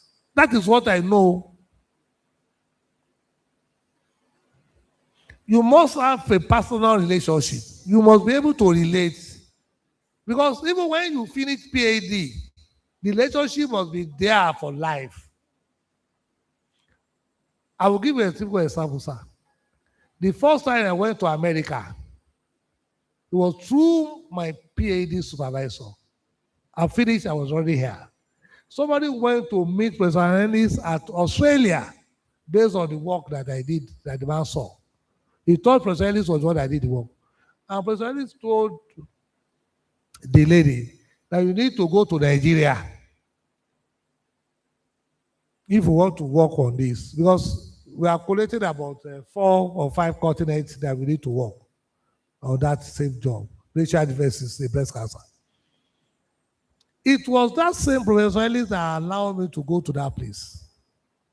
Everywhere I'm able to enter in the outside Nigeria today, it was through that Professor Ellis. If I don't have any good relationship with him, I won't be able to go far. I will have PhD, but I may not be able to go far. So we need to find a way of having interaction with our supervisor. Professor Ellis used to buy this for us now. There are 4 of us. We go out in the evening. He buy this for us. We take the things. He ask questions. I will be answering. He will be jotting. That might be a master's research work where we are drinking together. So it is about you. If you have a very good relationship, I'm happy that you say you're also a lecturer. If you have a very good relationship with your students, all these things can be sorted out. Not everything is about academics. Relationships also matter. You might even say, oh, don't bother to come tomorrow because there's no emergency meeting that will not be there for us. You will have a notice for at least 48 hours. Even if it's an emergency meeting. He can tell you, oh, please don't come 2 days' time. I might not be able to see you. Exactly.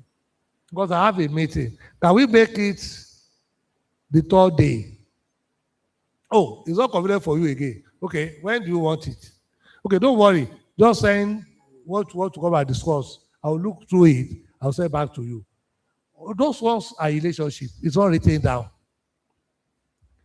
There's no senior person in academics that will not have administrative responsibility. After all, it's part of the condition for you to get there. People that have failed administrative responsibility, we didn't promote them now in the last promotion. You might have all the people in this world, But you fail administrative responsibility, you fail. Because by the time you become professor, you are expecting you to start performing all those responsibilities we are talking about. So please, I want to plead with everybody. That's why I say you should wait. That we must find a way of having relationship with our supervisor. Although the handshake must not go beyond elbow. So, Abi? It's all right, sir. Next. Good afternoon, sir. Good afternoon, ma'am. Please, I humbly pray to stand on the existing protocol while appreciating this interactive session. I am Omolola Janet Adeyemi Balogun. I understand from what the discussion of the learned vice chancellor that the relationship between a supervisee and a supervisor is the relationship of a mentor and a mentee. But it's like personally, I don't understand that relationship. Being the relationship between a mentor and a mentee. Because my own supervisor, I do not understand that kind of a relationship between us. That's one. Two, my supervisor. There's no way I will know the relationship between you and your supervisor. If you don't know, I will not know either. What? Right. Sir, a supervisor would have approved one chapter before a supervisee proceeds to the next or subsequent chapter. My supervisor approved chapter 1 and wrote expressly that I should proceed to the next chapter. The second chapter was corrected when I submitted it, and I did the correction within 3 days. My supervisor sent a text message that it is I am too fast, and that it seems I did not do I wouldn't have done the research, a thorough research for me to submit within that very short time, without even going through it. But thank God, he later went through it and said, okay, I've done it right and I should proceed to chapter 3. And I went ahead to do the chapter 3. He also effected his corrections. And I was later for pre-filled. It was there. When after the pre-filled, because they sent the chapters, the first 3 chapters to a reviewer who reviewed it and sent his comments. So after the pre-filled, I went to him. I went back to my supervisor. He said I should go and comply with the comments, the reviewer's comments, which I did. I submitted. I was asked to proceed to the next chapter. I did the final 2 chapters, and I was tested for post-field. Sorry, please, can we have one house, please? Let's don't let us disturb others. Yes, madam. Having done the post-field, it was also there. There was a reviewer. The reviewer commented on the whole chapters. Now I went back to him. He said I should go and narrow the title and now submit another proposal. That is my predicament. I do not want to go beyond that now, sir.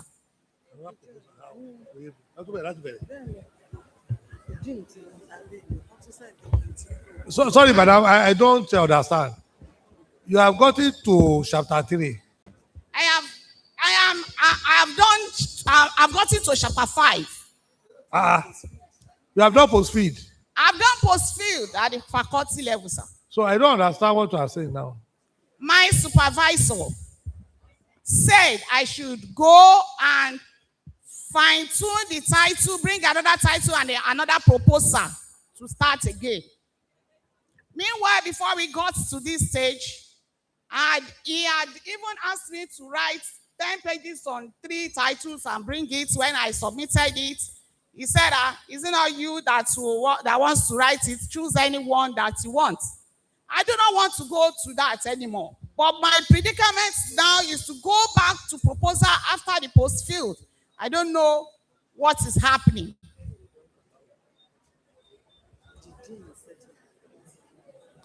Let's have one house, please.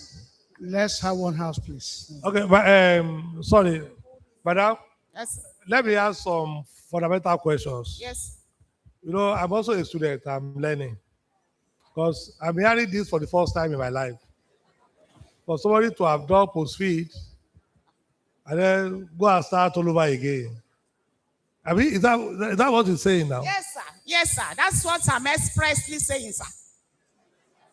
You know, she's a lawyer, you know. You can see that they use their word expressly. There's another one now. Consequential. Consequential. That could be consequential adjustment. Yes, sir. Okay, madam, let's see after the meeting. Thank you, sir. Because what you are saying is strange to me. I have our sub-dean PG school after the post field asked me to go and pay for Turnitin. I have done that. Madam, that's what I said. Yes, sir. So, I'm grateful, sir. You I don't know, want to open any kind of worms here. huh? I want to stop there, sir. Thank you, sir. I'm grateful. Madam, don't open kind of worm here. Oh. Because we are not be able to sit down for the worm to be flying everywhere.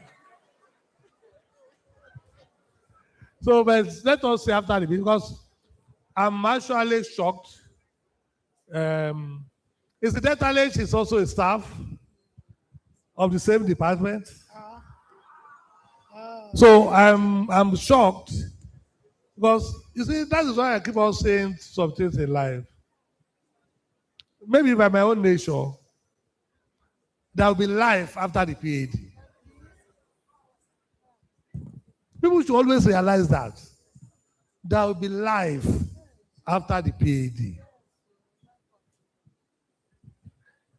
Because you're still going to be seeing yourself there. No matter what. Then how do you relate thereafter?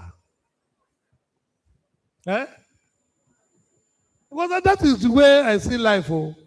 Because at the end of the day, you are going to spend the substantial part of your life together. Because if you are retiring at 70, what is left? Are you going to have enmity for life?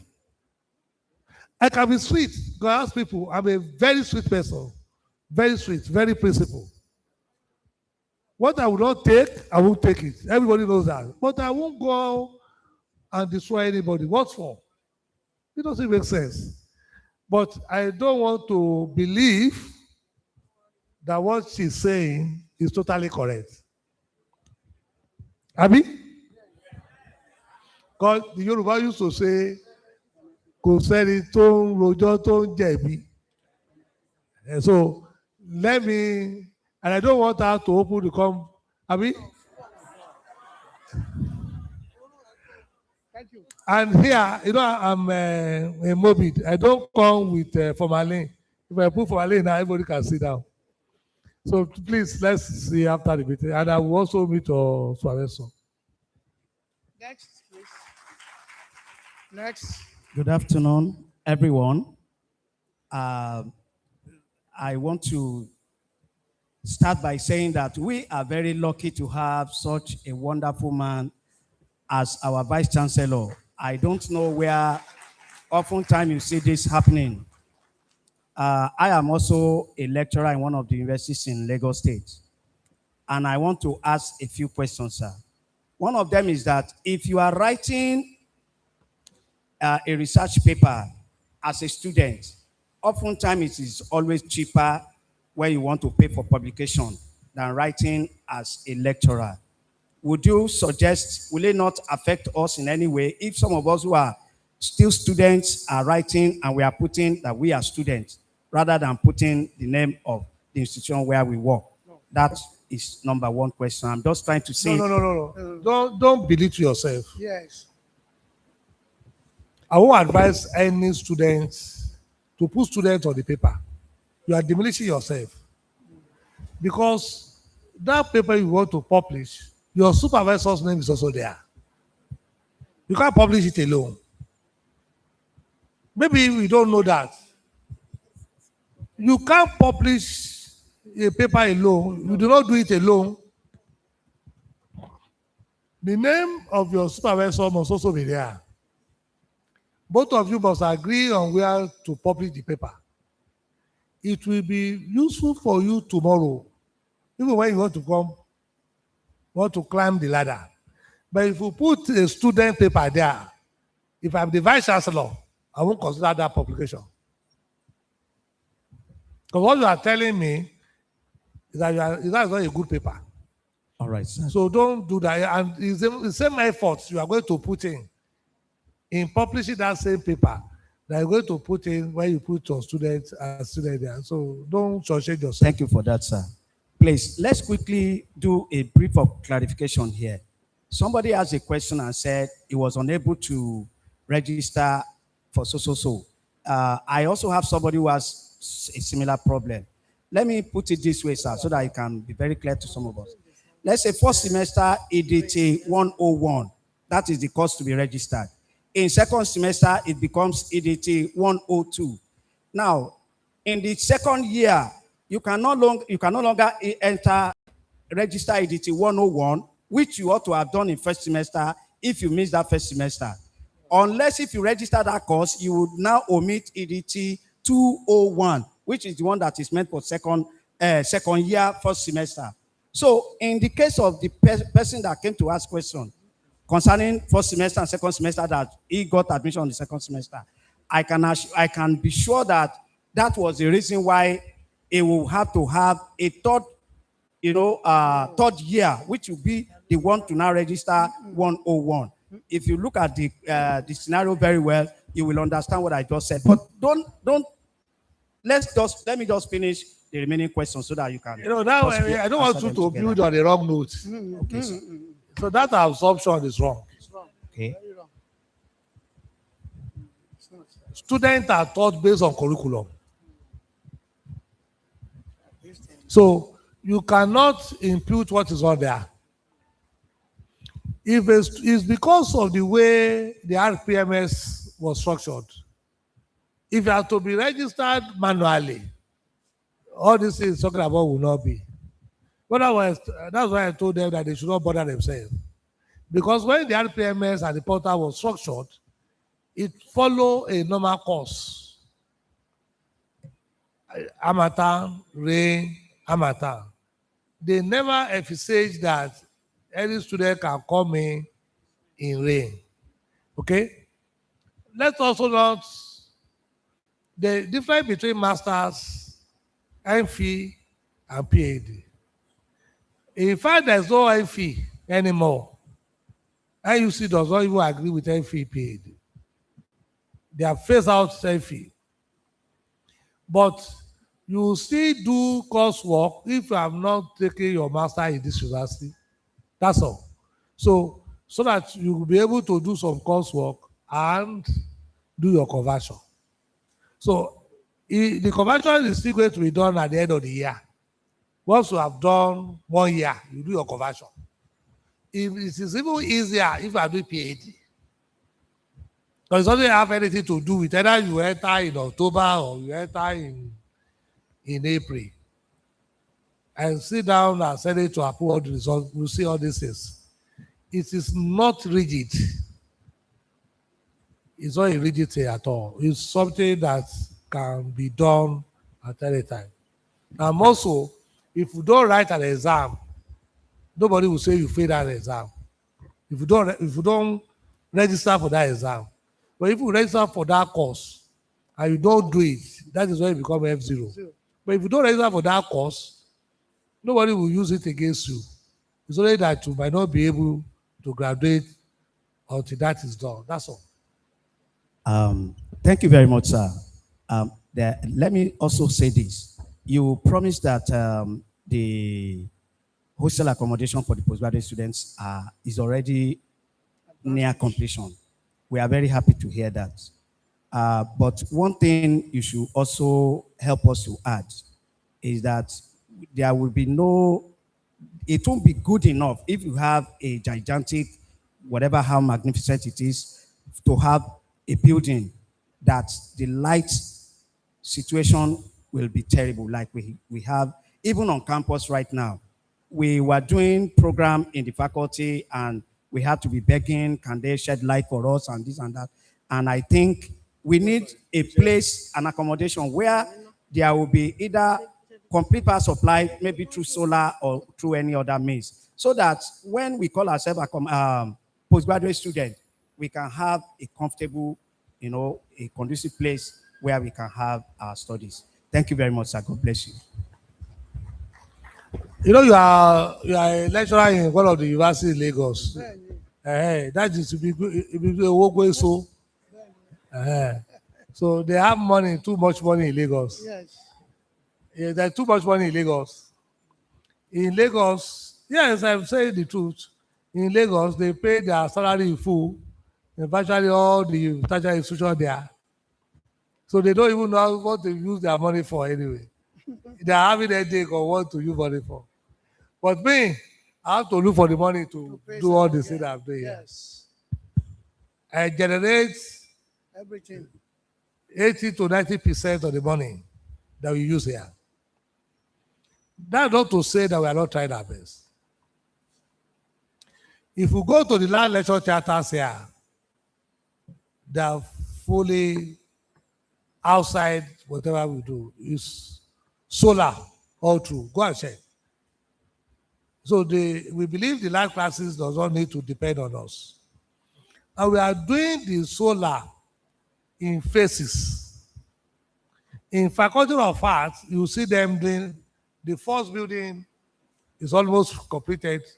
One of the alumni gave us 12 million to do that one. The second building is going to be done anytime from now. Another alumni gave us 20 million to do it. So I don't take it away. If any of the PhD students also want to assist, I'm open to that. After all, I know you have heard of Alaji Fagbo Hall. If you have gotten to where you have ICANN, CIBN building, that building that is next to it, that big one, 750-seater hall, was built by a PhD student for us. He was here when they built that place, Alaji Fagbo. So I don't look down on anybody. Not everybody that you see that come and do PhD is like me that is looking for bread and butter when I was doing PhD in Nottingham. Not everybody like that. There are some people that have already made it.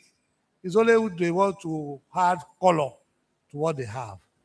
So if anybody wants to assist us in achieving some of these things, I'm open. Honestly. In fact, I've seen undergraduate students that came to me and told me that my parents can do ABC. That daddy, you can approach him, he will do that. And then we became close, the parents. And then the parents did what the students told me that his daddy can do. So some of us are in position to facilitate one of these things. Not everything is about naira and kobo. You can be in a position to assist this university. Please go ahead and do so. You know, it doesn't change anything, it doesn't take anything away from you.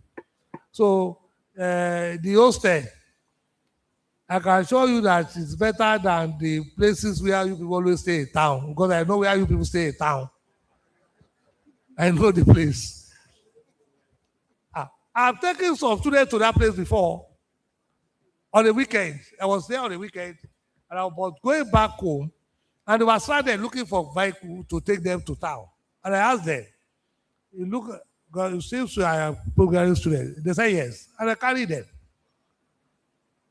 I took them to town, and they said, "Oh, this is where they stay." They don't know that is how I do my research as well.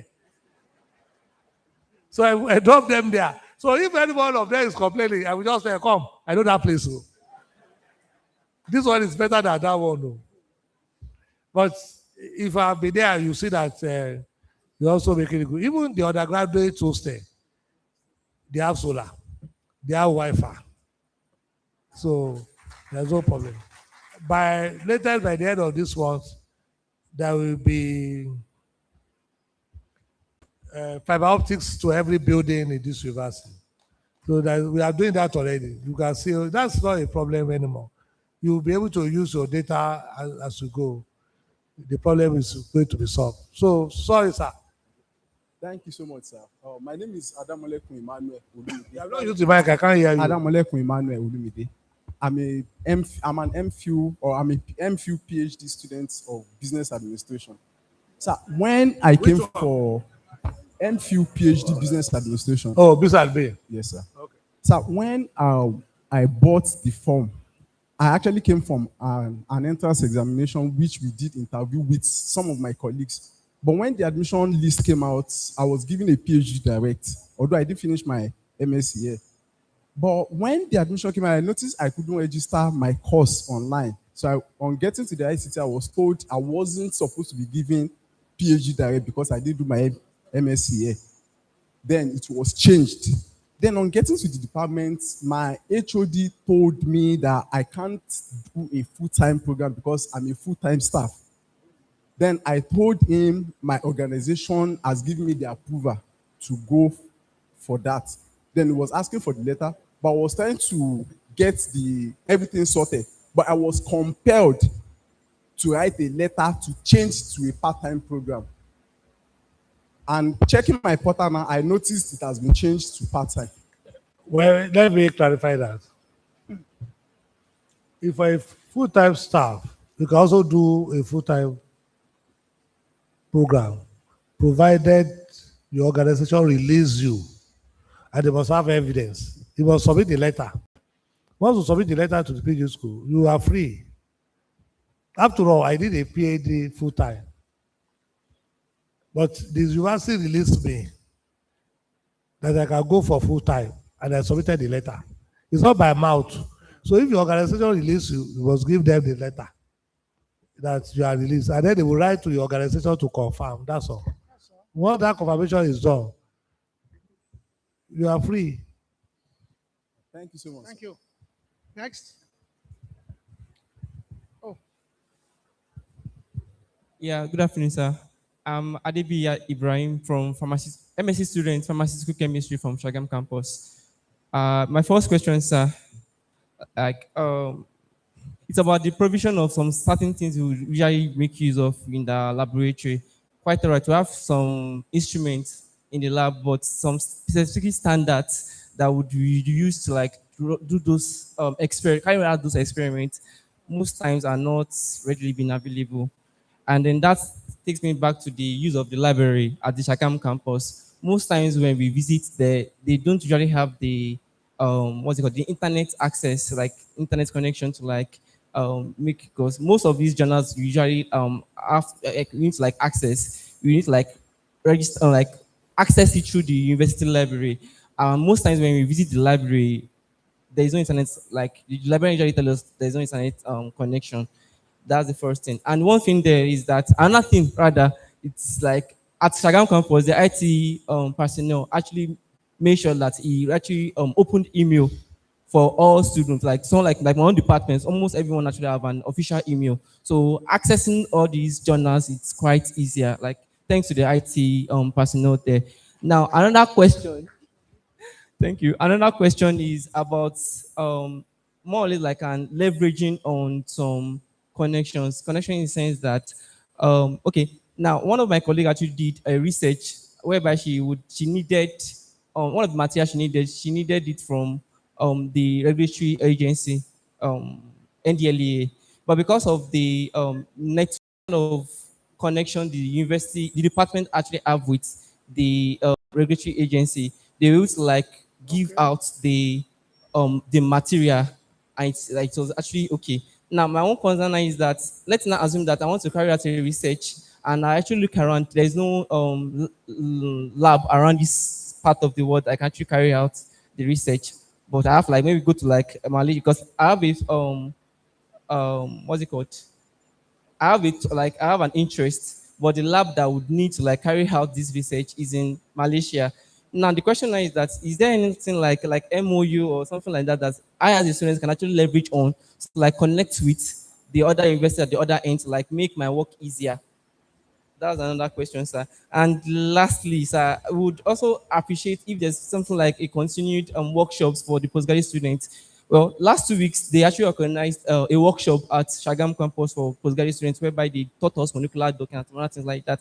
So I would actually like it if we can actually have this kind of continued like a workshop, like bring expertise, like train us on latest skills or things actually trending that will actually make our research easier and then make it more worthwhile, sir. Thank you very much, sir. Well, everything you are talking about has been answered when I was doing the presentation. And it's only that you are trying to apply it to yourself. That is why you have seen it this way. One, those automation, the kits are not there. They might not be there. It depends on what you are looking for. And that is why I started with the 3M. That do you have enough resources? That will answer your last question as well. Do you understand? That will answer your last question as well. Because you are saying that you want to go to Malaysia. I told you before you start your research work, you must be able to answer, do you have access to the third M, which is the machine? You don't have access to that machine, and you are planning your research on that machine. That project is failed. That's an issue. Let me give you a typical example. You know, these are practical things that happened to me. When I was at the University of Nottingham, there's a machine. The immunochemistry machine was there. And we don't have it in Nigeria at that time. That we can use to do my work. And I have to do some of my work in Nigeria. I'll go back and do some of the work there. But my supervisor told me that Johnson, this work, if we cannot answer those 3 AM, we can't do it. You. And I said, sir, when they got to the third AM, I asked question. This machine that is going to perform miracle, it must have been done manually before they transform the thing to that machine. He said, yes. I said, sir, can I have that manual? I will do my own work manually. I won't use the machine. That was all I got to know, that for you to do immunochemistry, it's going to take you 8 hours. Rather than 2 hours that machine will take me. But I prefer that. Because I won't have access to that machine when I get to Nigeria. I will get stopped. So instead of you planning to go to Malaysia and be looking for a machine that is, you don't even have money to go to Malaysia, talk less of having access to that machine. Why can't you do your work? I told one of the dean at PC, my colleagues are here, when the professor is the dean of a faculty, I was saying that that person cannot move forward because he has to go to US. I asked him, do you go to US before you become professor? Do you go to US before you become a professor? Because the essence of PhD that we are talking about is to replicate yourself. It's to replicate yourself. If you don't go to US before you become a professor, why must a student go to US? If you want to go to US, then you must channel the things to make the man get to there, go to US now. You can't sit down here. As you say, and I ask the question, when is this person going to go to US? He said, I don't know, sir, because there's no money. So I mean, that means this man will never finish PhD here and there. And I told him what he's doing is wrong. But that's not the best way to do a PhD work. You do your PhD in line with what you know can be done. What they are teaching you is a logical way of carrying out research. That is the basis of research. It's not your high floating machine everywhere you are looking at. Because at the end of the day, it's data that you are going to get from that machine. You are going to present that data for people to know that you can use so to get data and interpret that data and make inference from that data. That is the essence of PhD now. It's all this your wife allotted thing you are talking about. After all this MOU, it doesn't work that way. And that is why even your PhD, you can't finish PhD. All the research in your PhD, you can't finish there. That's why in that place, you still see future direction. When you are doing a PhD and you finish that PhD, then you are not worked. You must have a future direction there. Future work that you cannot accomplish within this time frame. It is a supervisor that will say, okay, you have done enough. All this one can be in the future direction. But for you to say you are going to complete everything, you are not doing any research. So the second one is about seminar. When we finish all the questions, I will roll out 10 compulsory seminars that we are going to do. 10. We are going to do 10 seminars. We are going to be doing it from this session. We want to ensure that you finish at record time. I was taught all this. It's not the same way that they just put you in the wilderness. I was taught. I keep on saying, even up to how to present my data, I was taught. It's not other methodology. Not that research methodology. They put it one by one. Even they taught us the use of English. The use of English was taught twice. It was different from the GNS 101. The use of English that they taught us to do the literature review is quite different from the use of English that we use when they taught us when we want to start writing the discussion. So it's not, it is here that you just leave everything open. Go and do it and bring it. No. That research work is both of you. That is why we said you must publish the paper together. Because it's two of you that did the work. You know, in abroad, they are sure because they know that if you fail, they also fail. So when you are doing your post-feed, when you do your oral, it's only the external examiner, the internal examiner, and yourself that are there. Your HOD is not there. Your supervisor is not there. Nobody to defend you. It's just the three of you. Because they are sure of what they've done. And that is where we are going to end, the way we are going. It's a gathering effort. But don't worry, don't get agitated. We'll make sure that the PhD become ABC for you. I'm serious. Sir, lastly, sir, it's about another thing there is that about the instruments we have. Let me ask this thing. It's actually affecting. So can you give it to somebody else? Because you have used your time. About the instruments, there are some machines in our laboratories, a lot of machines. You can't know that lab more than me. Sir? It's from there. You can't know that lab you are talking about more than me. Yes, sir.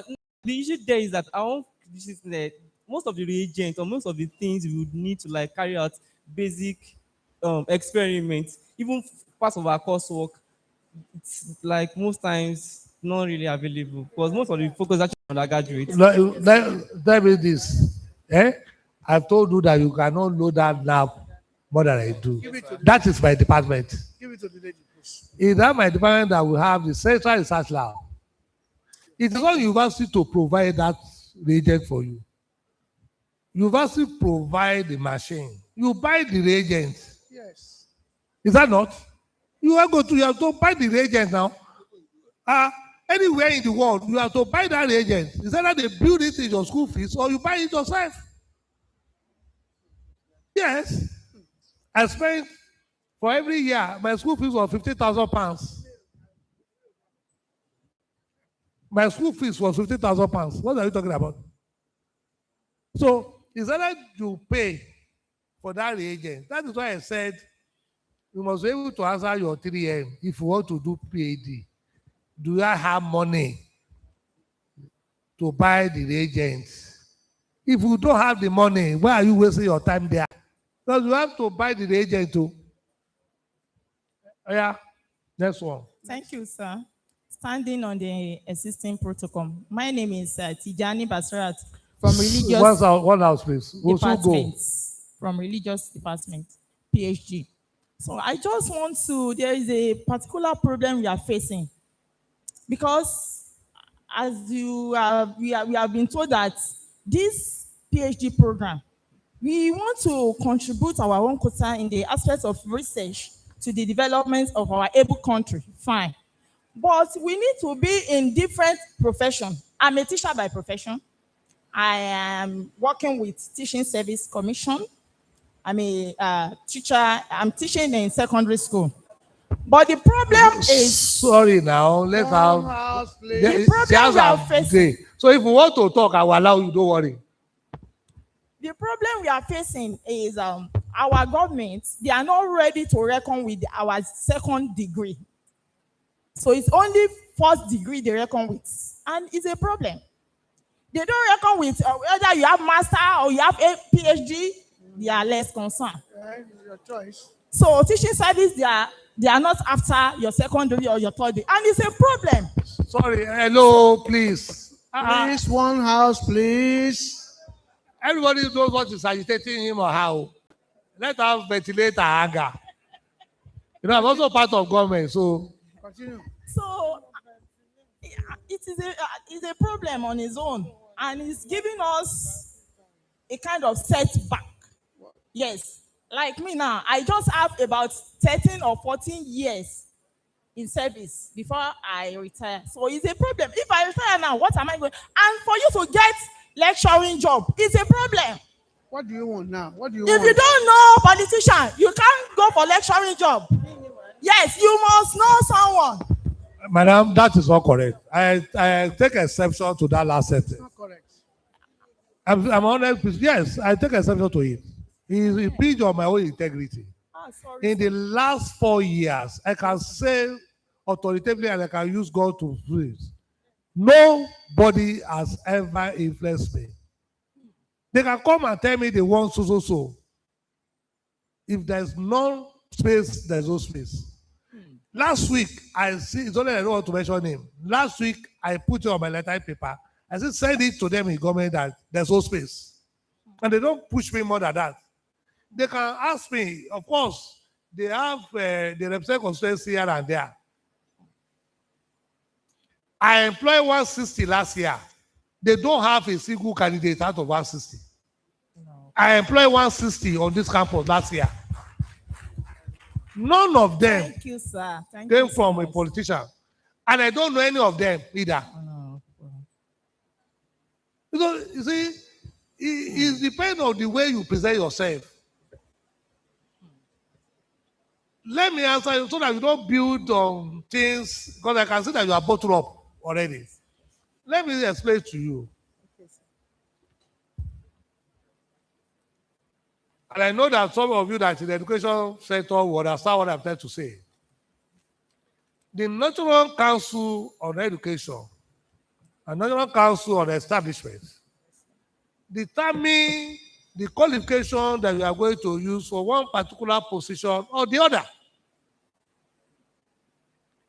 If you want it to be a precondition, how many of them are you going to find? We need to be more careful. PhD happen to be the minimum you need to be in academics. Okay. Anybody that you are seeing in academics that doesn't have a PhD is not yet in academics. It's not yet in academics. That is the truth of the matter.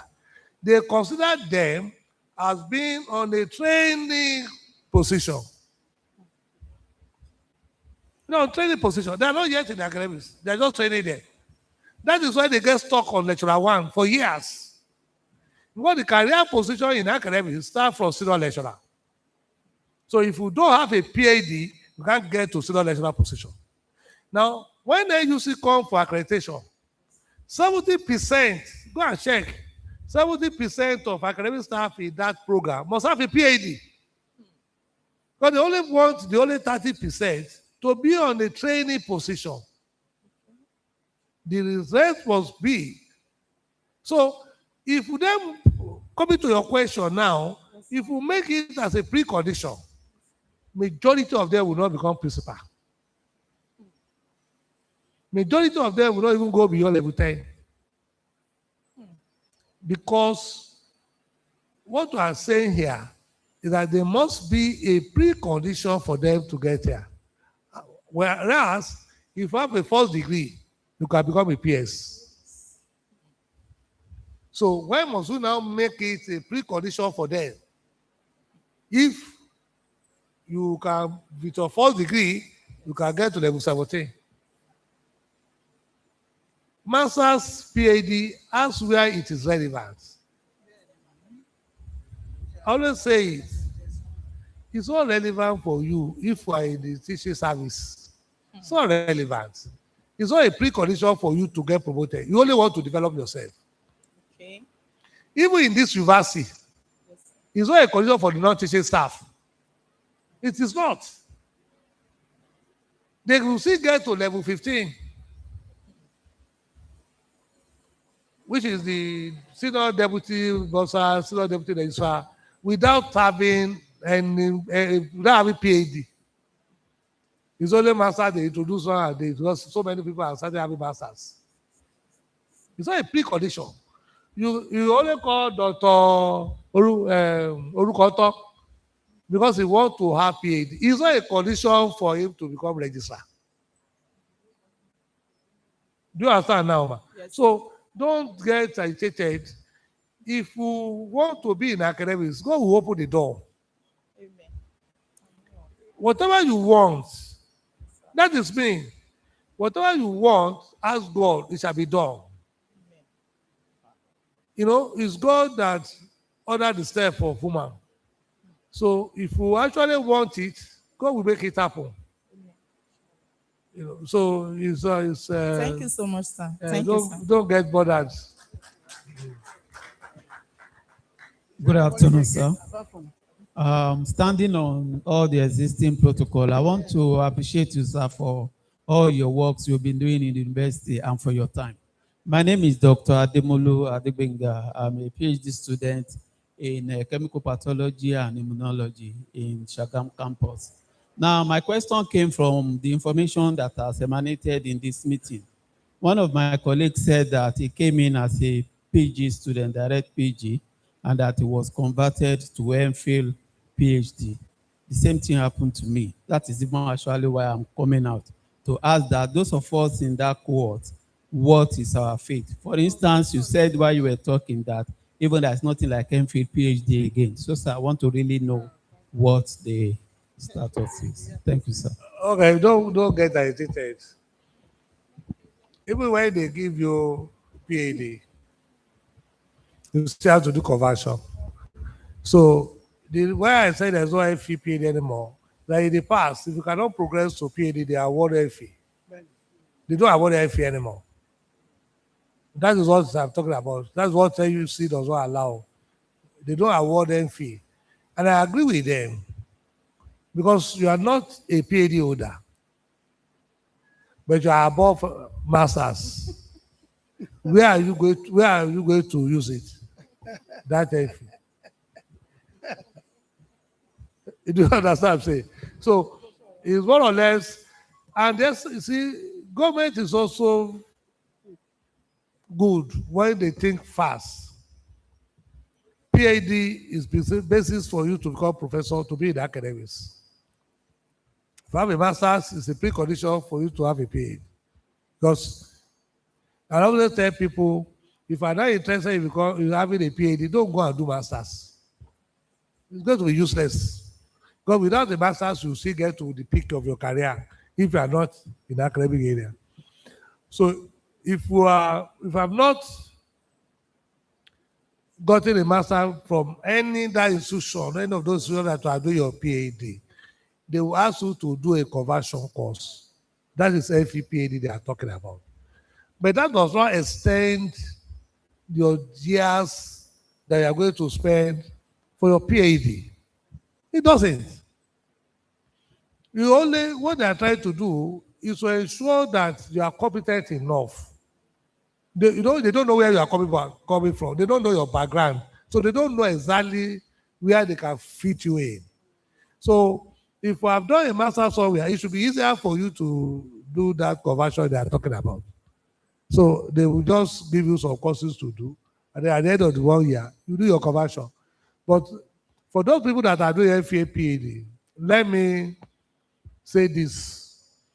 Don't throw away your masters, your research work at the expense of those lectures that you are attending. Do the two simultaneously so that you will not lag behind. Do you understand? Your research is at your pace. You can do it better. Just by the time you are doing the conversion, you're also finishing the annotated bibliography, and then you move forward. Yeah, that will thank you, make it sir. easier for you. Yeah, thank you, sir. I've done my own conversion to PhD, but I just decided to ask for the benefit of those who are still on the other side. Okay. Thank you, sir. That's all right. Any other question? Any other question? Oh yeah, madam, come forward. If you are not the one to say no, when I say no, if I say any question, if I don't say any hand up, then we know there's no question. But if I can see the hands up, then I see question. Yes, come forward if you have question.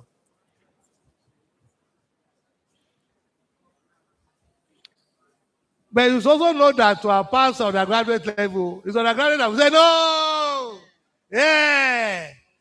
You don't do that at this level now. So if I say there's no question, then you know nobody says up the hand, then we move forward.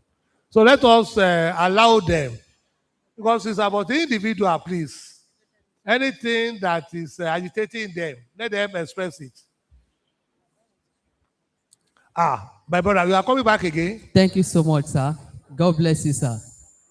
This is actually, I'm trying to connect with the last statement that my colleagues just asked concerning the MPhil and the PhD. Mine is, and I Sorry, believe that, I always take exception to people leaving me on the seat. I take exception to that.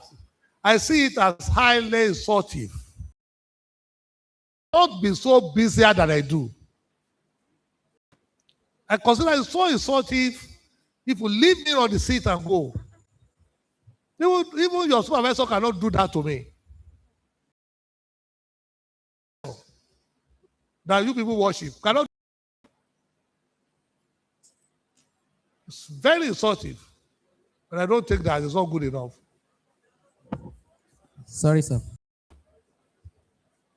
So I strongly believe that my perspective is going to be an added value from the last conversation.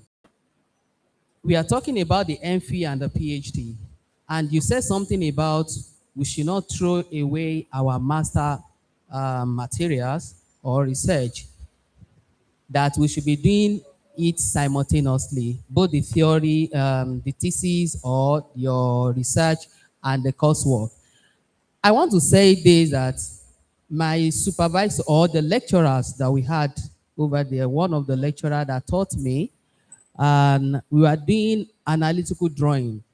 And most of the works that we did were actually channeled to what my thesis was all about. And in this, it's actually helped so much for me to be able to connect my thesis and the coursework together. For people that have come for the PhD, but they are doing MPhil, definitely they knew what they are coming to do. Now, doing the coursework, the coursework is just about analytical drawing. You look at something, you draw it, perfectly. But in my thesis, I was working on the eyes, the Yoruba philosophy about eyes and the metaphor. So most of these drawings were channeled to the course, which I strongly believe that if we have the lecturers that could as well connect some of the work that they want to do in the course of the courseworks, connected to what the thesis of that student all about, is going to help so much. Thank you.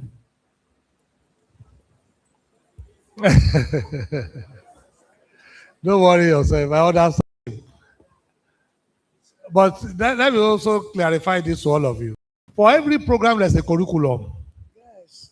They know what they want to achieve, and they prepare you for your PhD work. But that summarizes everything. Is that not? So let's take the next question. Just go ahead. Yeah. Good afternoon, sir. There is one observation I want to talk about. That the first one will be, my son finished from this school, Ibogun campus, agri production. Then after a How year does your son graduated here affect this PhD work? No, sorry, sir. I just want to pick out something there. Because of the result delay from the Senate, because it took like a year and 3 months before the Senate will approve the result and some other thing. But today, coming down here, the assurance you are giving us, the time that is going to be fast enough for us, no delay and some other thing. Because even me, for me to apply here, I left one university coming down here, and I can see that your results are so fast. As in our courses, we have it in time, then we did our exam in time. Even our result is out. So I don't know what really happened the undergraduate. I don't know what really happened that affect them. Madam, then secondly, don't build on the wrong boat. This thing is not working. Don't build on the wrong note. Yes, Very sir. wrong note. Okay. The results here. Okay. If the undergraduate is even more perfect than the postgraduate. So ask your son. Okay. He has not told you the truth. 2 weeks after the completion of every examination, in the last 4 years that I've been here, in the last 8 years, let me put it that way, because when I was doing this account, it has not changed. 2 weeks after the examination, the result is out. In fact, I just told you here that it's even part of the condition for promotion. If you fail to upload as a when due, there's consequences for the action. In fact, those that fail to upload as a when due for the last time has been queried. So it's all correct, that assertion. Ask your son what actually really happened. Okay, sir. Then second thing that I observed, that we've been sitting here since 11 o'clock and there is nothing like maybe bottled water or some things to eat. And these are the things that make people to, even me, I want to go because I'm having stomach this thing. Maybe But sometimes madam, like that. Madam, that is actually not good enough. Ah. You are a student. Just trying to ask So that. let me tell you, you are a student. When you come for lecture, Yes, sir. do they give you drinks there? No. Do you see drinks here? No. Okay. Do you see drinks here? See, I've said something. What I discover is that you people does not even like what you are doing at all. No. You are doing as if you are doing us a favor. And that is wrong. When I was at the University of Nottingham, I never saw the Vice Chancellor there. How many universities in Nigeria do you see Vice Chancellor sitting down with postgraduate students? Talk less of what you are doing, talking about here. Don't take advantage of what you are doing here to mean that we don't have job to do. It's not like If that. I'm trying as much as possible, I can apply law straight away. All those people that have spent 7 years, I can dismiss them and go away and determine their studentship. I can do that. But if I'm coming down to your level here, you should know what I'm talking about. Not to you to don't come and be passing the sorting work to me here. We don't have food. We are not We doing don't that, have water. sir. Sorry, sir. What kind of nonsense is that? Sorry, sir. Is that part of the PhD work that I asked you to come and do? You started with your son. How does that want to affect you? Just sit down, please. I don't like that. If you don't have a question to ask, please go and sit down. Yes. Next person. Good afternoon, sir. Good afternoon, ma. All protocols duly observed, sir. I'm an MSc student, chemical pathology and immunology. We have our lectures in Shagam. My own is a plea. Sir, we are short staffed there. I could remember our last exam. Where is you are you staff? Chemical pathology and Who told you that? immunology. Sir, from our Are you a staff? No, sir. How do you know that you are short staff? Sir, there are some. In college, no, don't build on what is wrong. In College of Medicine, they have one of the highest number of staff. I come from there. Yes. What are you talking about? Sir. I'm a professor of cancer pathology. That same faculty is my faculty. So don't allow anybody to tell you nonsense. How many students do they have? Tell me, how many students do they have there? Who told you that they are short staff? In the old College of Medicine, the pathology class that all of us are teaching, I mean, maybe there are some people don't know. In that same department, we only have 60 students. We have 50, and they only teach one day. Do they tell you they teach more than one day? Can you compare it to what happened in microbiology or economics here? They just have 60 students in that place. And they only teach on Monday. Go and ask them. I teach there. We take Friday. And how many pastors do they have in that place that are telling me they are short staff? Is that what they told you? Please don't come here and tell us what is wrong. Thank you. Don't, please, what I'm asking you, please, what I'm asking you here is that ask me questions that are relevant to your work. How would that one affect you? Not academic, yes.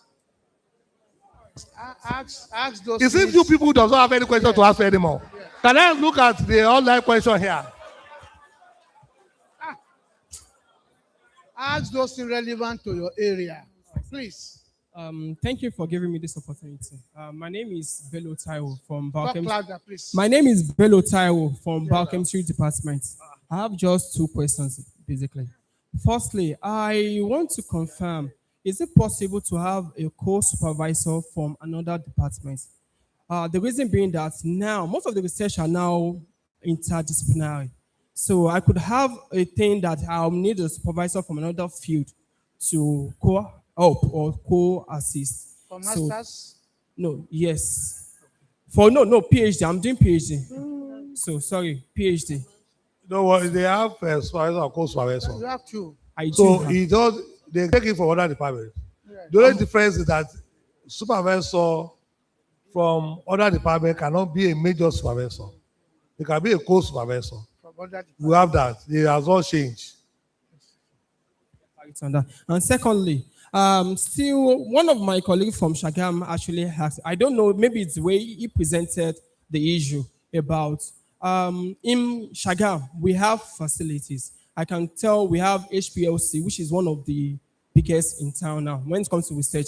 But we have to, I think in Shagam, we have, if based on my understanding, I stand to be corrected, we have two, but they do not work because most of the accessories are not actually available. It's pained me because one of my research, I have to do HPLC, I have to go to Futa to run it. Even we have AAS absorbents for heavy metals.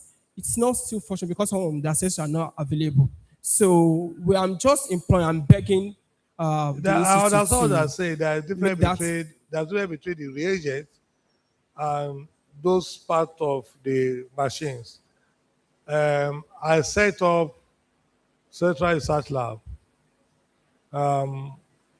That place was set up when I was a DB's account under the former Vice Chancellor. We have that. One of the reasons why we set up the Central Research Lab is for us to allow our students to go outside. Unfortunately, when they supply all those things, they didn't supply it with complete accessories. So it was when they want to start using it that they know that part of the accessories are not there. Effort has been made to make sure that we have those accessories completed. Unfortunately, they're also very expensive. We have AS there. We have two HPSC there. We have HPSC here as well on this campus. And we have separated the place into three in the Central Eastern Lab. But what I'm trying to tell you here is that there are some of them that are complete, which you only need your reagents, to buy your reagents to do. But it's not the duty of the university to buy reagents for you.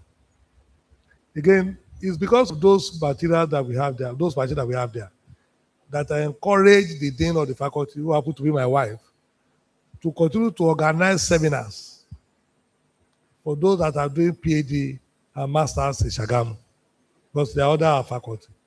So I don't think we really have problem with Shagamu in terms of the research they are doing. But we only need to look more forward. To do science research is expensive. So if we want to have more money, we'll buy more equipment and reagents. My target is always to pay salary first, the end of that thing. So whatever, once we pay salary, whatever is left, we can then add to that one. Lastly, sir, this is just more of a suggestion. Anyways, I went to Babcock and I went for a particular molecular analysis there, and it got to a point where I encountered with one undergrad, which was the one putting me through on how to go about writing grants. And so when I engaged him, he told me it's part of it's like a course that they'll teach them on grants writing and other proposals. It's like a course. So I'm just thinking if we can actually integrate that to mostly postgraduate level, at least we talk about how to, like you said earlier, that I think I faced this challenge my first year where I was unable to understand how to synthesize knowledge gap from journals. So I know we are doing more, and I appreciate the efforts you've been putting through to improve the service. I think if there's going to be like one of the faculty course that has to deal with grant writing and also this research methodology, I think we will much appreciate it. Ali, before we go into the full research, we will be granted. So this is going to even ease the body on the supervisor who happens to be our mentor. Thank you. But before we go, we'll read out all those seminars that we want to do. So you understand that we are going to inculcate all those things you are talking about. Good afternoon, sir. The Vice Chancellor and the lecturers and my colleagues. I did want to talk. My name is Mrs. Ogido. I'm from Department of Business Administration, BHD. But when I heard what one of my colleagues said, I decided to come out. We're feeling very entitled, and we shouldn't. We shouldn't at all, not under anything. One of the reasons why I came today, because I had to travel down, was because I saw the message that the VC wanted to meet all the postgraduate students. And I said, it's a lie. The VC won't be there.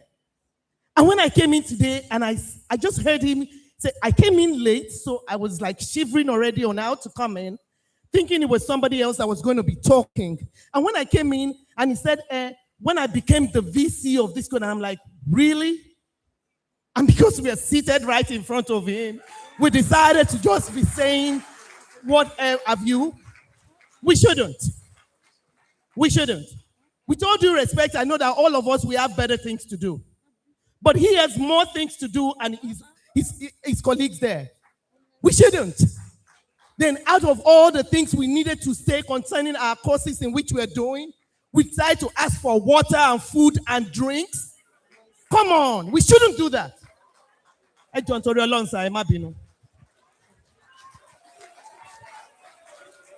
Thank you very much. Good afternoon, sir. Actually, she has said what I wanted to say first, so God bless you, sir. Thank you, sir. Sir, my question is, I want to know, sir, if there is any duration of time between university seminar presentation and oral. Why I'm asking is that I did my university seminar January. So don't let us prolong it. Yes, I've told you that for everything I mentioned, there are timelines. You've already put timelines there. Right from the orientation down to the time of oral defense. We have timelines there. So don't worry. It's not going to be story as usual. The reason why I'm here really is to listen to you and be able to build it to what we have done. But I've not seen anything. Honestly, I've not seen anything since I've sat down here that is quite different from what I know. I'm here because I want us to have a robust way of solving the problem. I believe in Newton's law very well. And for those of you that did science, you recall that when the teacher was teaching in the class, the Newton said, no, why can't you be like this? That was how the Newton law came about. So, and I always believe in the term Newton law, action and reaction are equal and opposite. So, if for a supervisor, I said it at the beginning, we are here because we are here. If there's no student in this university, there cannot be any lecturer, there cannot be any vice chancellor. I don't deceive myself. But I always believe that you are the end users. We can also listen to you. You are the one that you might not be able to voice out your mind at the level of department and faculty. That is why I did not invite any of them to be here. I want to hear raw. I want to see it. I want to listen to you people so that I know what you are going through. And from there, I can go back and I'm going to meet them tomorrow. It's all these things that we are talking about. If there's anything new that I don't know, then I can push it to them. That look, your students are complaining. What you are doing is wrong. We need to do this. But as for the timeline, all this is, forget it. It's there. 3 years is 3 years. And 1 year will be 1 year. I can assure you that. Presentation of university to do oral. I know. What I'm telling you is for every action, there are timelines there. You get it after tomorrow. All right. Good afternoon, sirs. Good afternoon, ma. My name is Joseph John, and I want to ask 3 questions. The first one is the school fees. I'm an MSc student. When we came in, we paid 235. And of course, we have 3 semesters. We are currently in our 3rd semester. And the school fees that was uploaded to us is just 20,000 short of what we uploaded. Technically, I assume perhaps maybe we're supposed to pay maybe a certain percentage, if not half.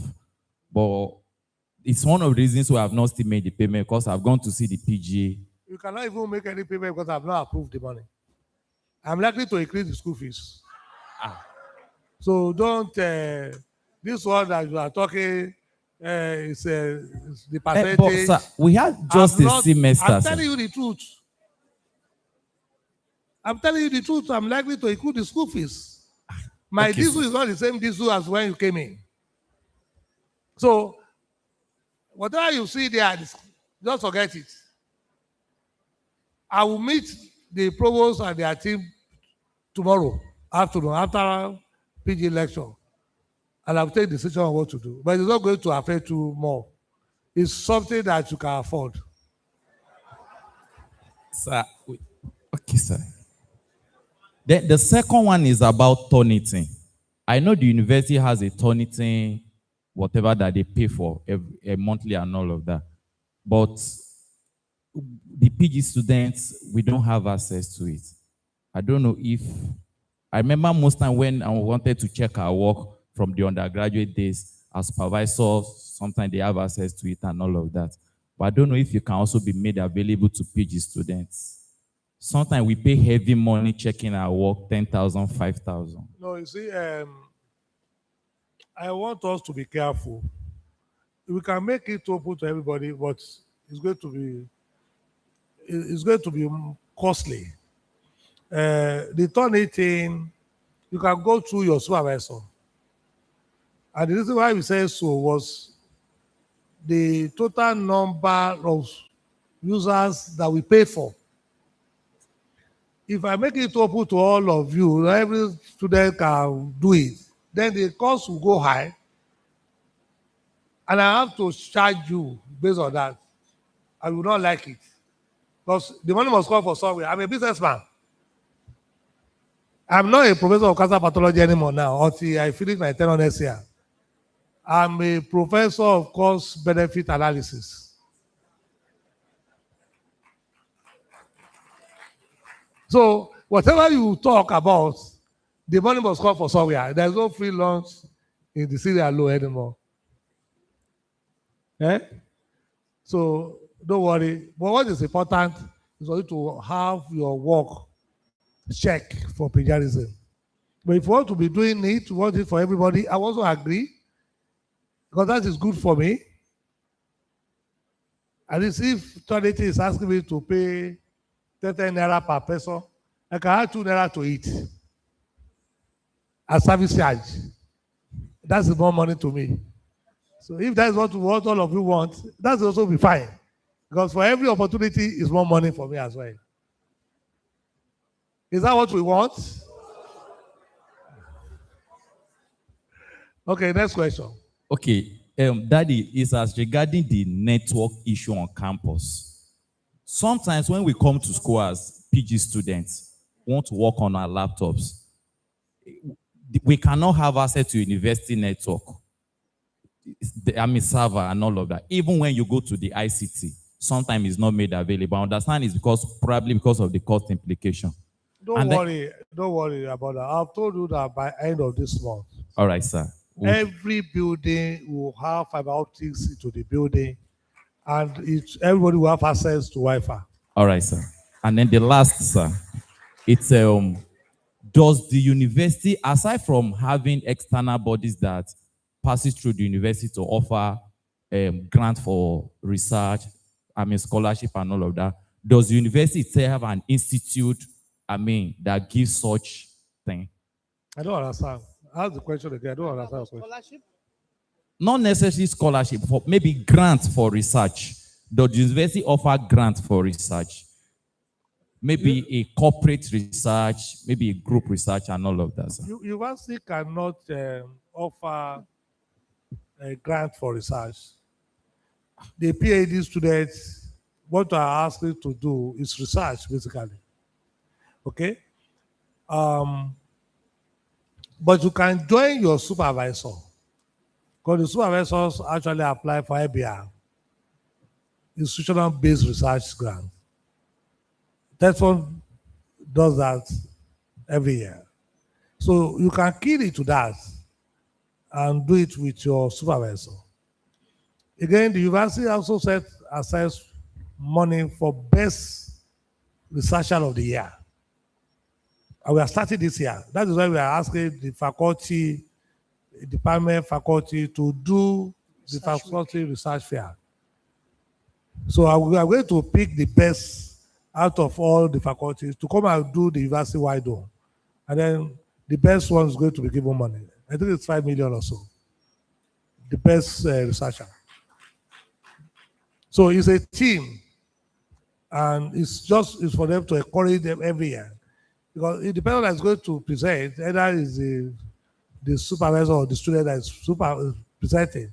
We will see the team they have to be together, and the money is for the team. But we have individuals that also attract grants on their own. Take for instance, he has enough grant to do his own work on artificial intelligence. So we have so many people that also want their grants. Even in Shagamu, they are talking about the highest grant that we ever had in this university come from Shagamu in pediatrics. So it's about 300 and something thousand US$. So people want grants more often. But it's part of what we also want to inculcate. For you to win a grant, you must have baseline information. And baseline information comes from postgraduate students, what they have done before you can apply for grants. But if the way we are doing, we are not doing like a scholar, you just want to have a PhD, it's going to be difficult for you to apply for any grants. When I was doing PhD, we are the one writing the grants. We are the one writing the grant for our supervisor. We are the one reading and write all those grants. It's only that you know the tricks. So when we give you the content, you just go and fine tune the thing. That's all. So work is don't worry, we'll get there. I can show you this 1 year that we are in together. You will see the difference. All right, sir. Thank you, sir.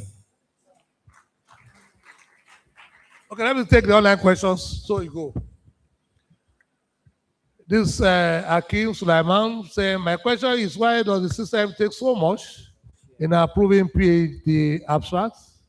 Why does it have to go through a panel in the department, another panel in the faculty, then another in the PhD school?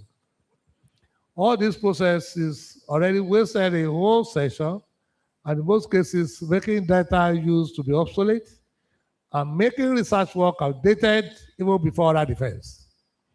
For someone that has done university post-field presentation since last year, May, and yet to do oral because the abstracts have to go through so many processes.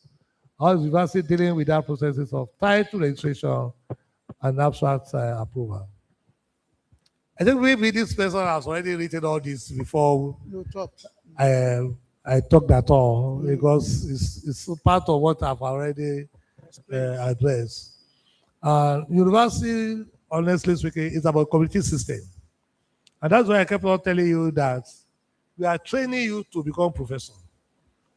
That is what university does. Nobody will sit down somewhere and approve anything. Even at the level of the department, it's about committee system. But in order not to waste time, we have put timeline to it, and we are going to follow it through. What can we do when a lecturer imposes himself on you as supervisor and ends up delaying you for more than 1 year without reading your work, claiming to be busy? Busy indeed. I can see a quote.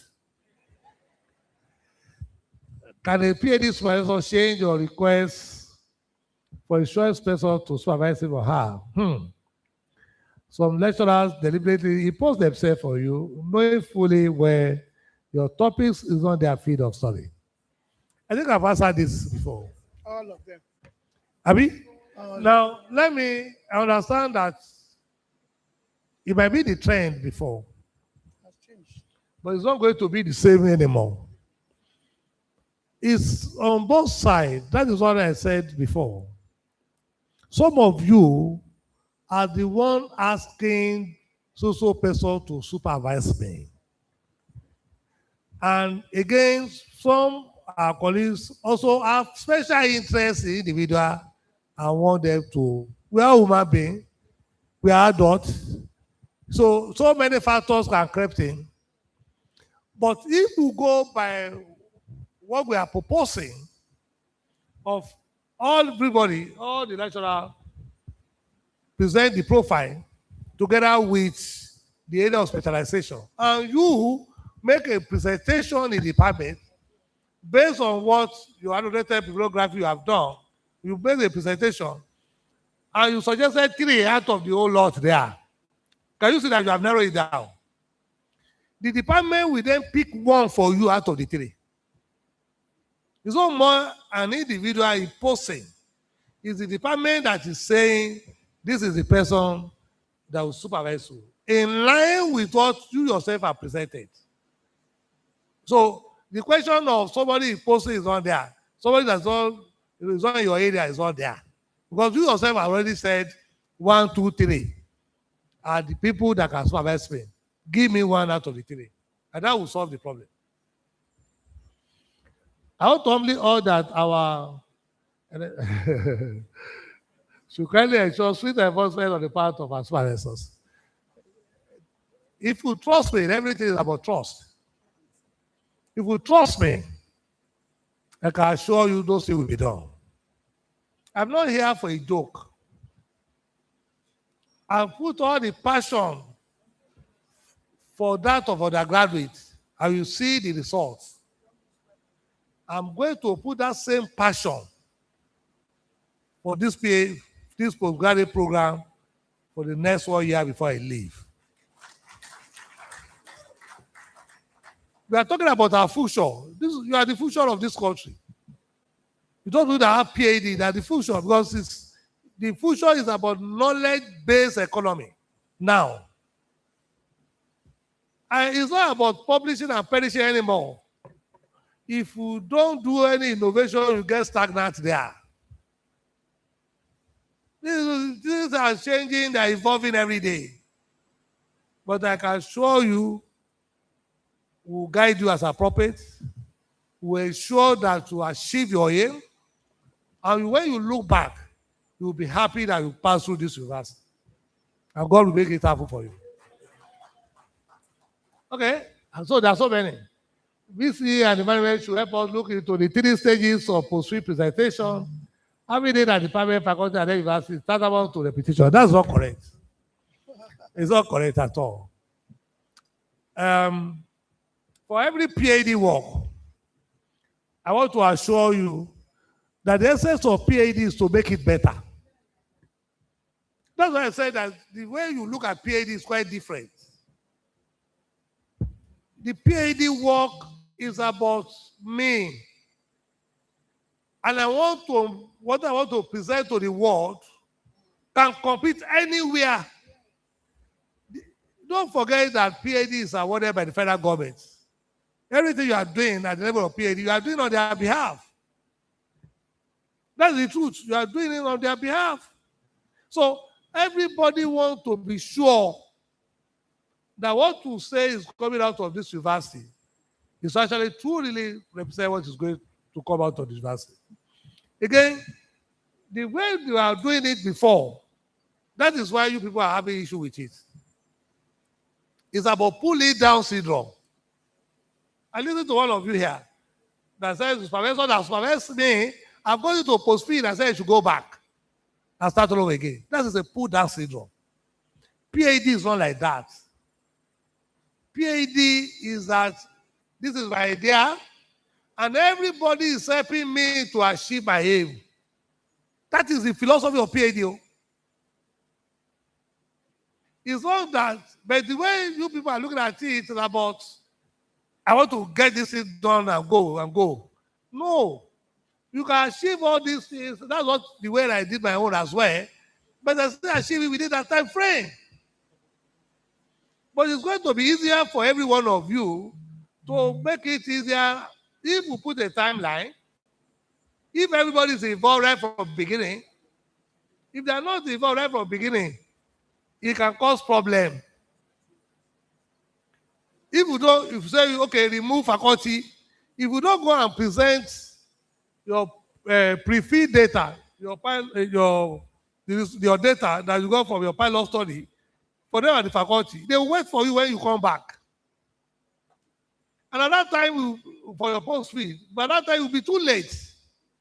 But it's better for you to agree with them to say, okay, let me do the pilot study, get the data of the pilot study, let everybody agree with the pilot study. When you are not presenting as post-field, they can't say no, because when you are starting, if I were you, I will start with my pre-data that we all approve. Yes. Or don't you approve it? And these are the data that I got when I then implemented the instruments.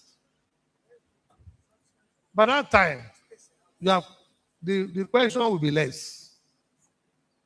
Because they are all involved before you go. Don't worry. See, it look like money by the time we work together for 1 year. You will all be happy that this is PhD.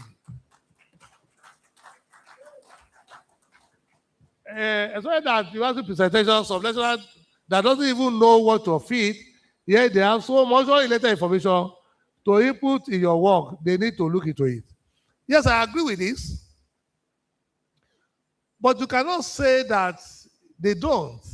PhD is the same. You see, it's about the logic. I can come to Yoruba, for instance, and listen to what you are doing. It will take me 3 or 5 minutes to know that work does not worth it. I may not know the content, but the function of the work will tell me that this is nonsense. It's as simple as that.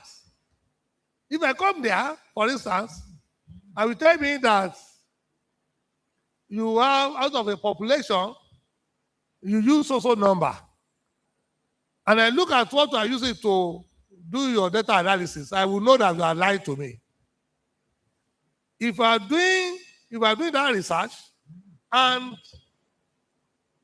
you are trying as much as possible to do a predictive value, and I don't see long regression, I know you are lying.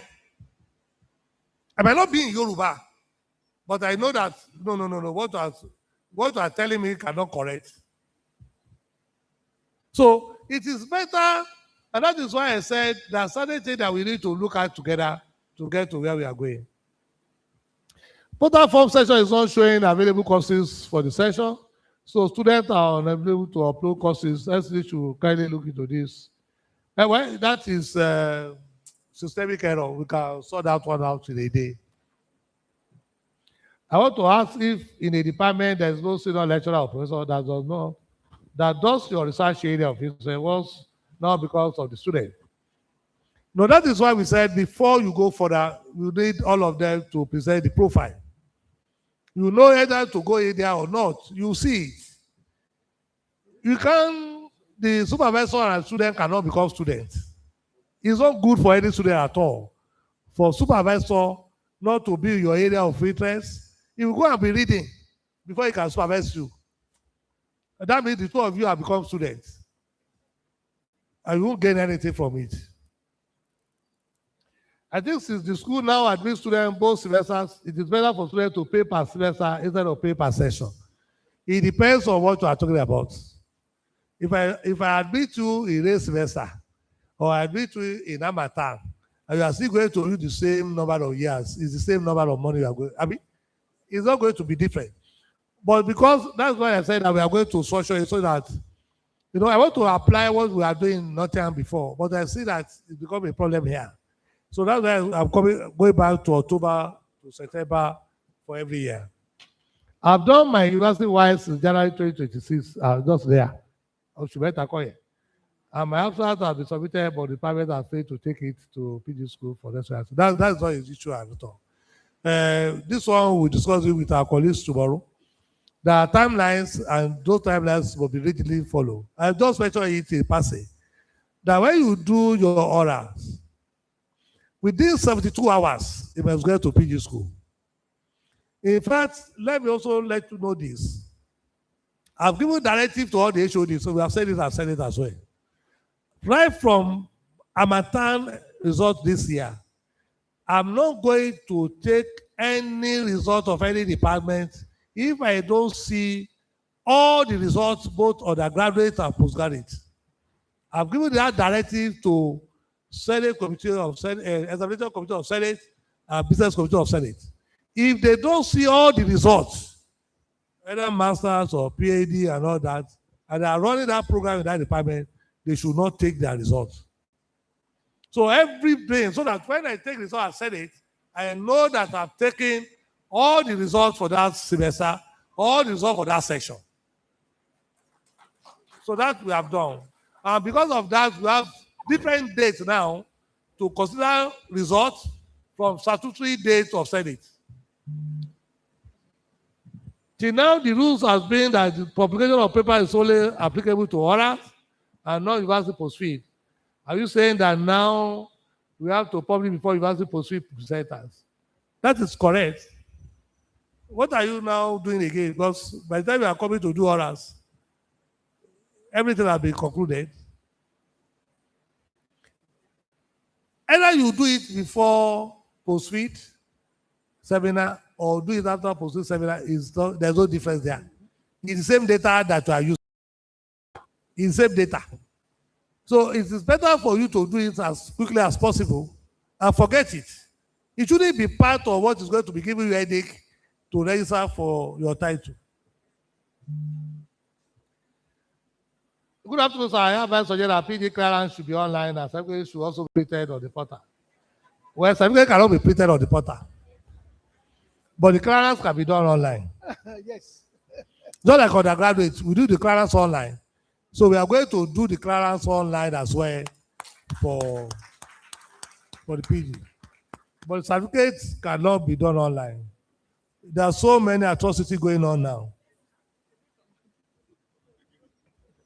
As if you can see some gauge going everywhere, that they said that person forgetting the bus. That's a lie. We don't have matric number of such in this university. Two, they use faculty of science. We don't use faculty of science as matric number. Secondly, the signature that you are seeing there is the signature of provost of Ibogu. The provost, and we don't have college of science, computer science in the College of Engineering and Environmental. So you can see that it's all Sakamage.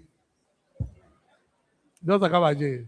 Also, why do we have to produce so much hard copies of thesis at department, faculty, university, and NORA? Why most of the professors will even check it? We need to evolve, please. This one, we can resolve it.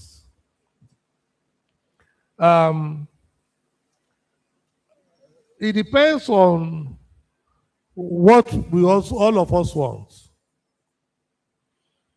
And I want to plead with every one of us that we need to take it easy gradually. Some supervisors can make use of laptop very well. I'm not downgrading my colleagues, so some of them might not even know how to handle computer. So if you fall into that category and you don't want to give them the hard copy, you are your own. No. So in solving a problem, don't let us introduce another problem to it. For the department that me, for instance, I don't like any hard copy things. I like soft copy. You know, everything I presented was on my dispatch. You know, so I don't even like it at all. Even the assessment of academic staff is online. Now, before we carry Ghana must go everywhere, I've stopped that. I don't like it. But in thesis writing, we need to be careful because it's between you and your supervisor. Whether we like it or not, they have the power. If they say this does not merit going to the next level, the vice chancellor cannot force him. Because I don't supervise you. I don't know anything about what you are doing. So we still need to be careful. I can insist that you must read it between so time and so time. But if we said I read it, there's no substance there, what are we going to do? Thank you, Mr. Onabanjo, for this suggestion. If the supervisor is busy, he can review online ahead of physical meeting. Now, of course, we have said it here. If he's busy, it can be done. Even if he's not busy, please don't go and meet any supervisor without having a scheduled meeting. And the content of the scheduled meeting must be known to both of you. That's why I said it's not about meeting your supervisor. Because I've seen some things, so where some of you go and be buying akara, buy adire, and be giving to supervisor, buy tire. You know, those things will not solve the problem. With the new technique that we are going to follow, you will just waste your money. Because when you are writing your online report to me, you must tell me exactly what you have done. I must see it. And it's difficult for you to write the same thing all the time. You can't write the same thing to me all the time. That, oh, this is what we agreed on, this is what I've done. And next time, this is what I've done. You repeat the same thing. I know that both of you are lying to me.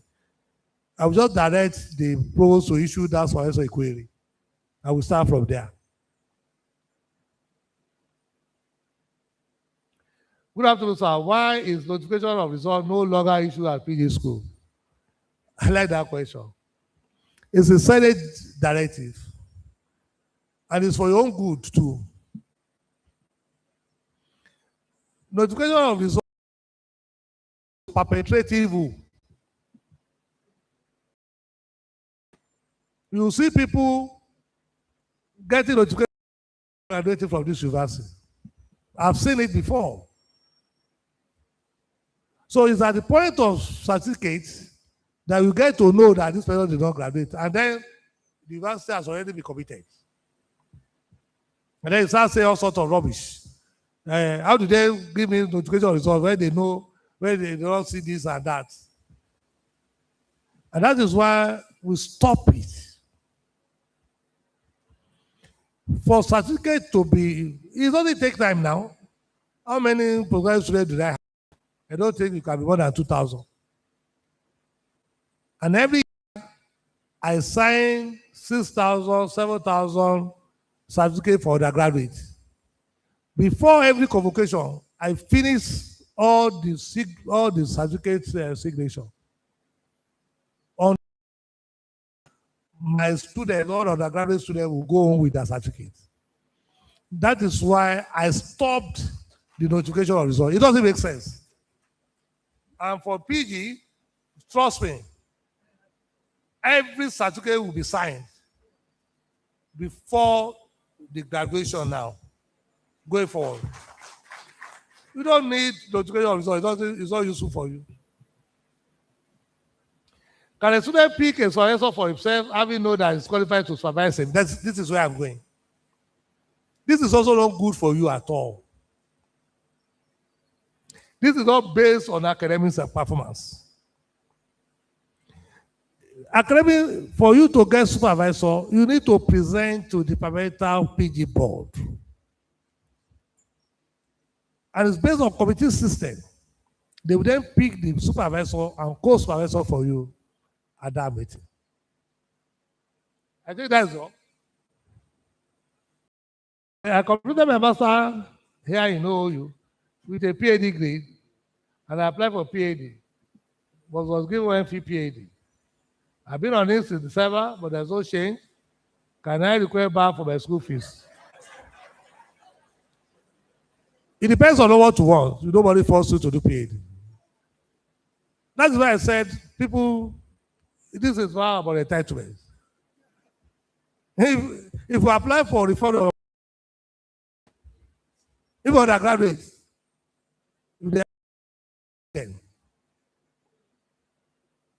I don't force anybody to come. What I always do is to make sure that the university work well. Give you the best. So that when you leave this university, you know that I have given you the best. But for you to say, can I get my school fee back? I've just signed it, I'll give it to you. In a year, this university makes close to 10 billion naira. So what is your school fees going to do for me? So please, what the question is supposed to be is that why am I given MPhil PhD? And I can then say, okay, can you meet the provost PG school so I will know the details and they can change it? There are human error. There are human error. So you can see some they can in this place, the secretary at one typing now, they can be copy and paste, and before you know it, they copy the wrong thing for you. So if you complain, they will change it. But not to threaten me that you are looking for your school fees. I will give you your school fees. We can't, I don't understand this grammar.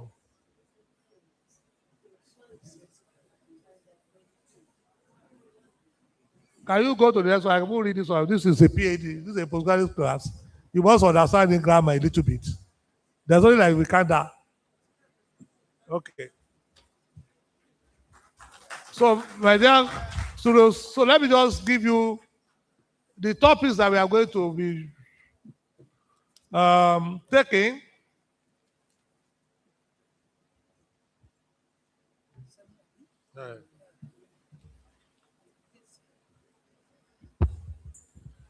So we are going to have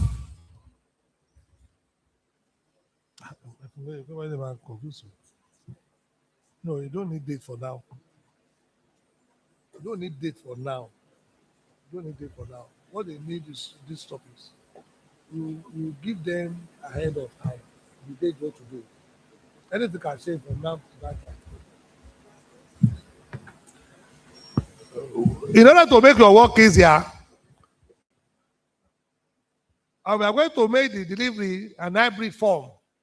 You can be physical, you can, but for those of you that like yourself, I will appeal that you be physical, because Nigeria has not gotten to a stage where network will not fail. So the first one, we are going to start with the basics of research. I don't think they have it there, so that we can project it for them. We also have the use of language. We also have literature search and database usage and plagiarism. We are going to take research methodology. Your literature review, we are taking it away from research methodology. We are going to teach that one separately.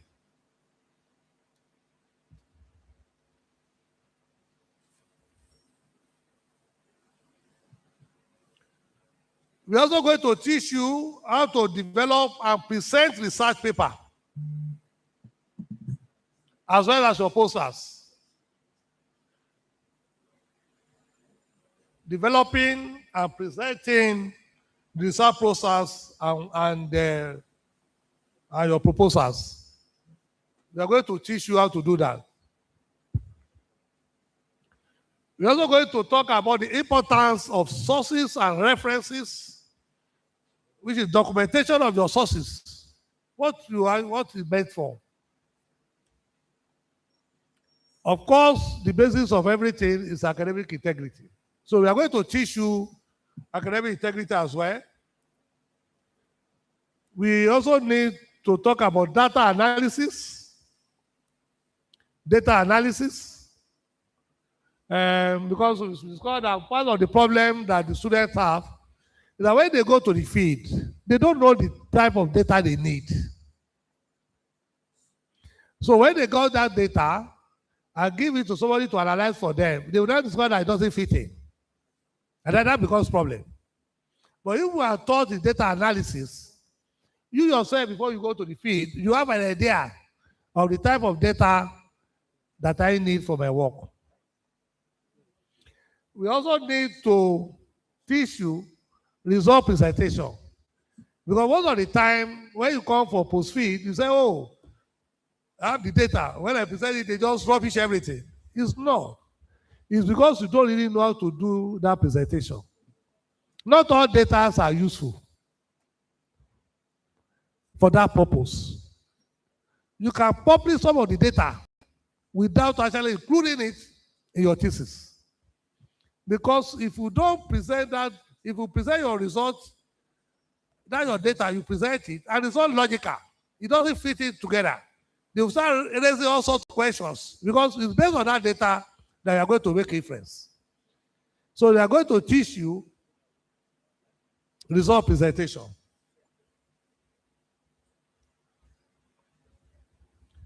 They are also going to teach you presentation of post-field seminar and publications.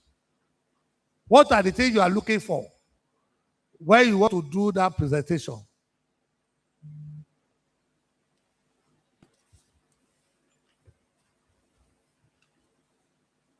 And the last one is viva voce or defense. Some of you just believe that you can face external examiner. The way we are going now, things is likely to change. Where the supervisor will do paddy, call my friend to come and do external examiner. So before you come, you yourself believe that you have already passed. That will change. So we are going to teach you how to defend your work. So you can face anybody, they have to come and examine you. And at the end of the day, you yourself will be happy. So in all, we have 12 papers that are going to be presented centrally. And we've already put people that are going to do it there. And these are seasoned academics. And you also love it at the end of the day. Once you are able to do all this, I doubt it if you will not finish within record time. But I can assure you, for those that are serious, you finish at the record time.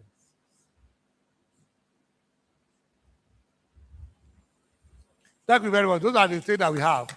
So for those that want us to introduce seminar, we'll do that. But that will not invalidate what you're also doing at the level of your department and faculty. But we discovered that these are the things that are lacking for now. We also need to fill in the gap and make sure that everybody is able to complete the program as we do. Thank you very much. That is what we have today. Thank you, our Vice Chancellor. Could you please support me to give a very sound round of applause for the Vice Chancellor? Let us stand up and give him that respect, please. He's been talking for the past 3 hours. Dove your heart. If you have heart on you, dove it for him. It's excellent, excellent. Thank you very much. Thank you very much for your patience, for being here since morning. I'm really surprised that we could have well over 500 here today. Another round of applause, please. So please take note of the issues raised and the responses of the Vice Chancellor. I can assure you, things have changed. Let me repeat again, things have changed and changed for good. Thank you very much, Mr. Vice Chancellor. I want to thank you and the management of this university for this wonderful meeting today. I want to thank you, sir. On behalf of our great students, thank you very much. God bless you all. Thank you very much for the honor. My number is this, so if you have anything to send to me privately, if you cannot say it openly, I will please don't send it by WhatsApp. Don't call because it won't enter if I have not saved your number. So the number is 0803 111 5113. I'll go over it again. 0803 111 5113.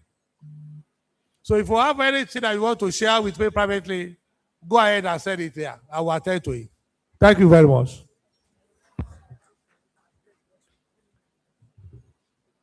So I think we are finished for today. So I can allow everybody to go. Thank you very much so that we can. Anyway, we have closed for today. So if you want to take pictures, Abi? Yes. Okay. I want to ask the Vice Chancellor to declare this meeting closed. I will do Thank that. you. So where do you want us to take the picture? picture? Olabisi? Do we do that side here or here? Where are the photographers? What want to do it here? Do we do it here? Okay, so we take it in group so that everybody will appear. Yeah. It's all right.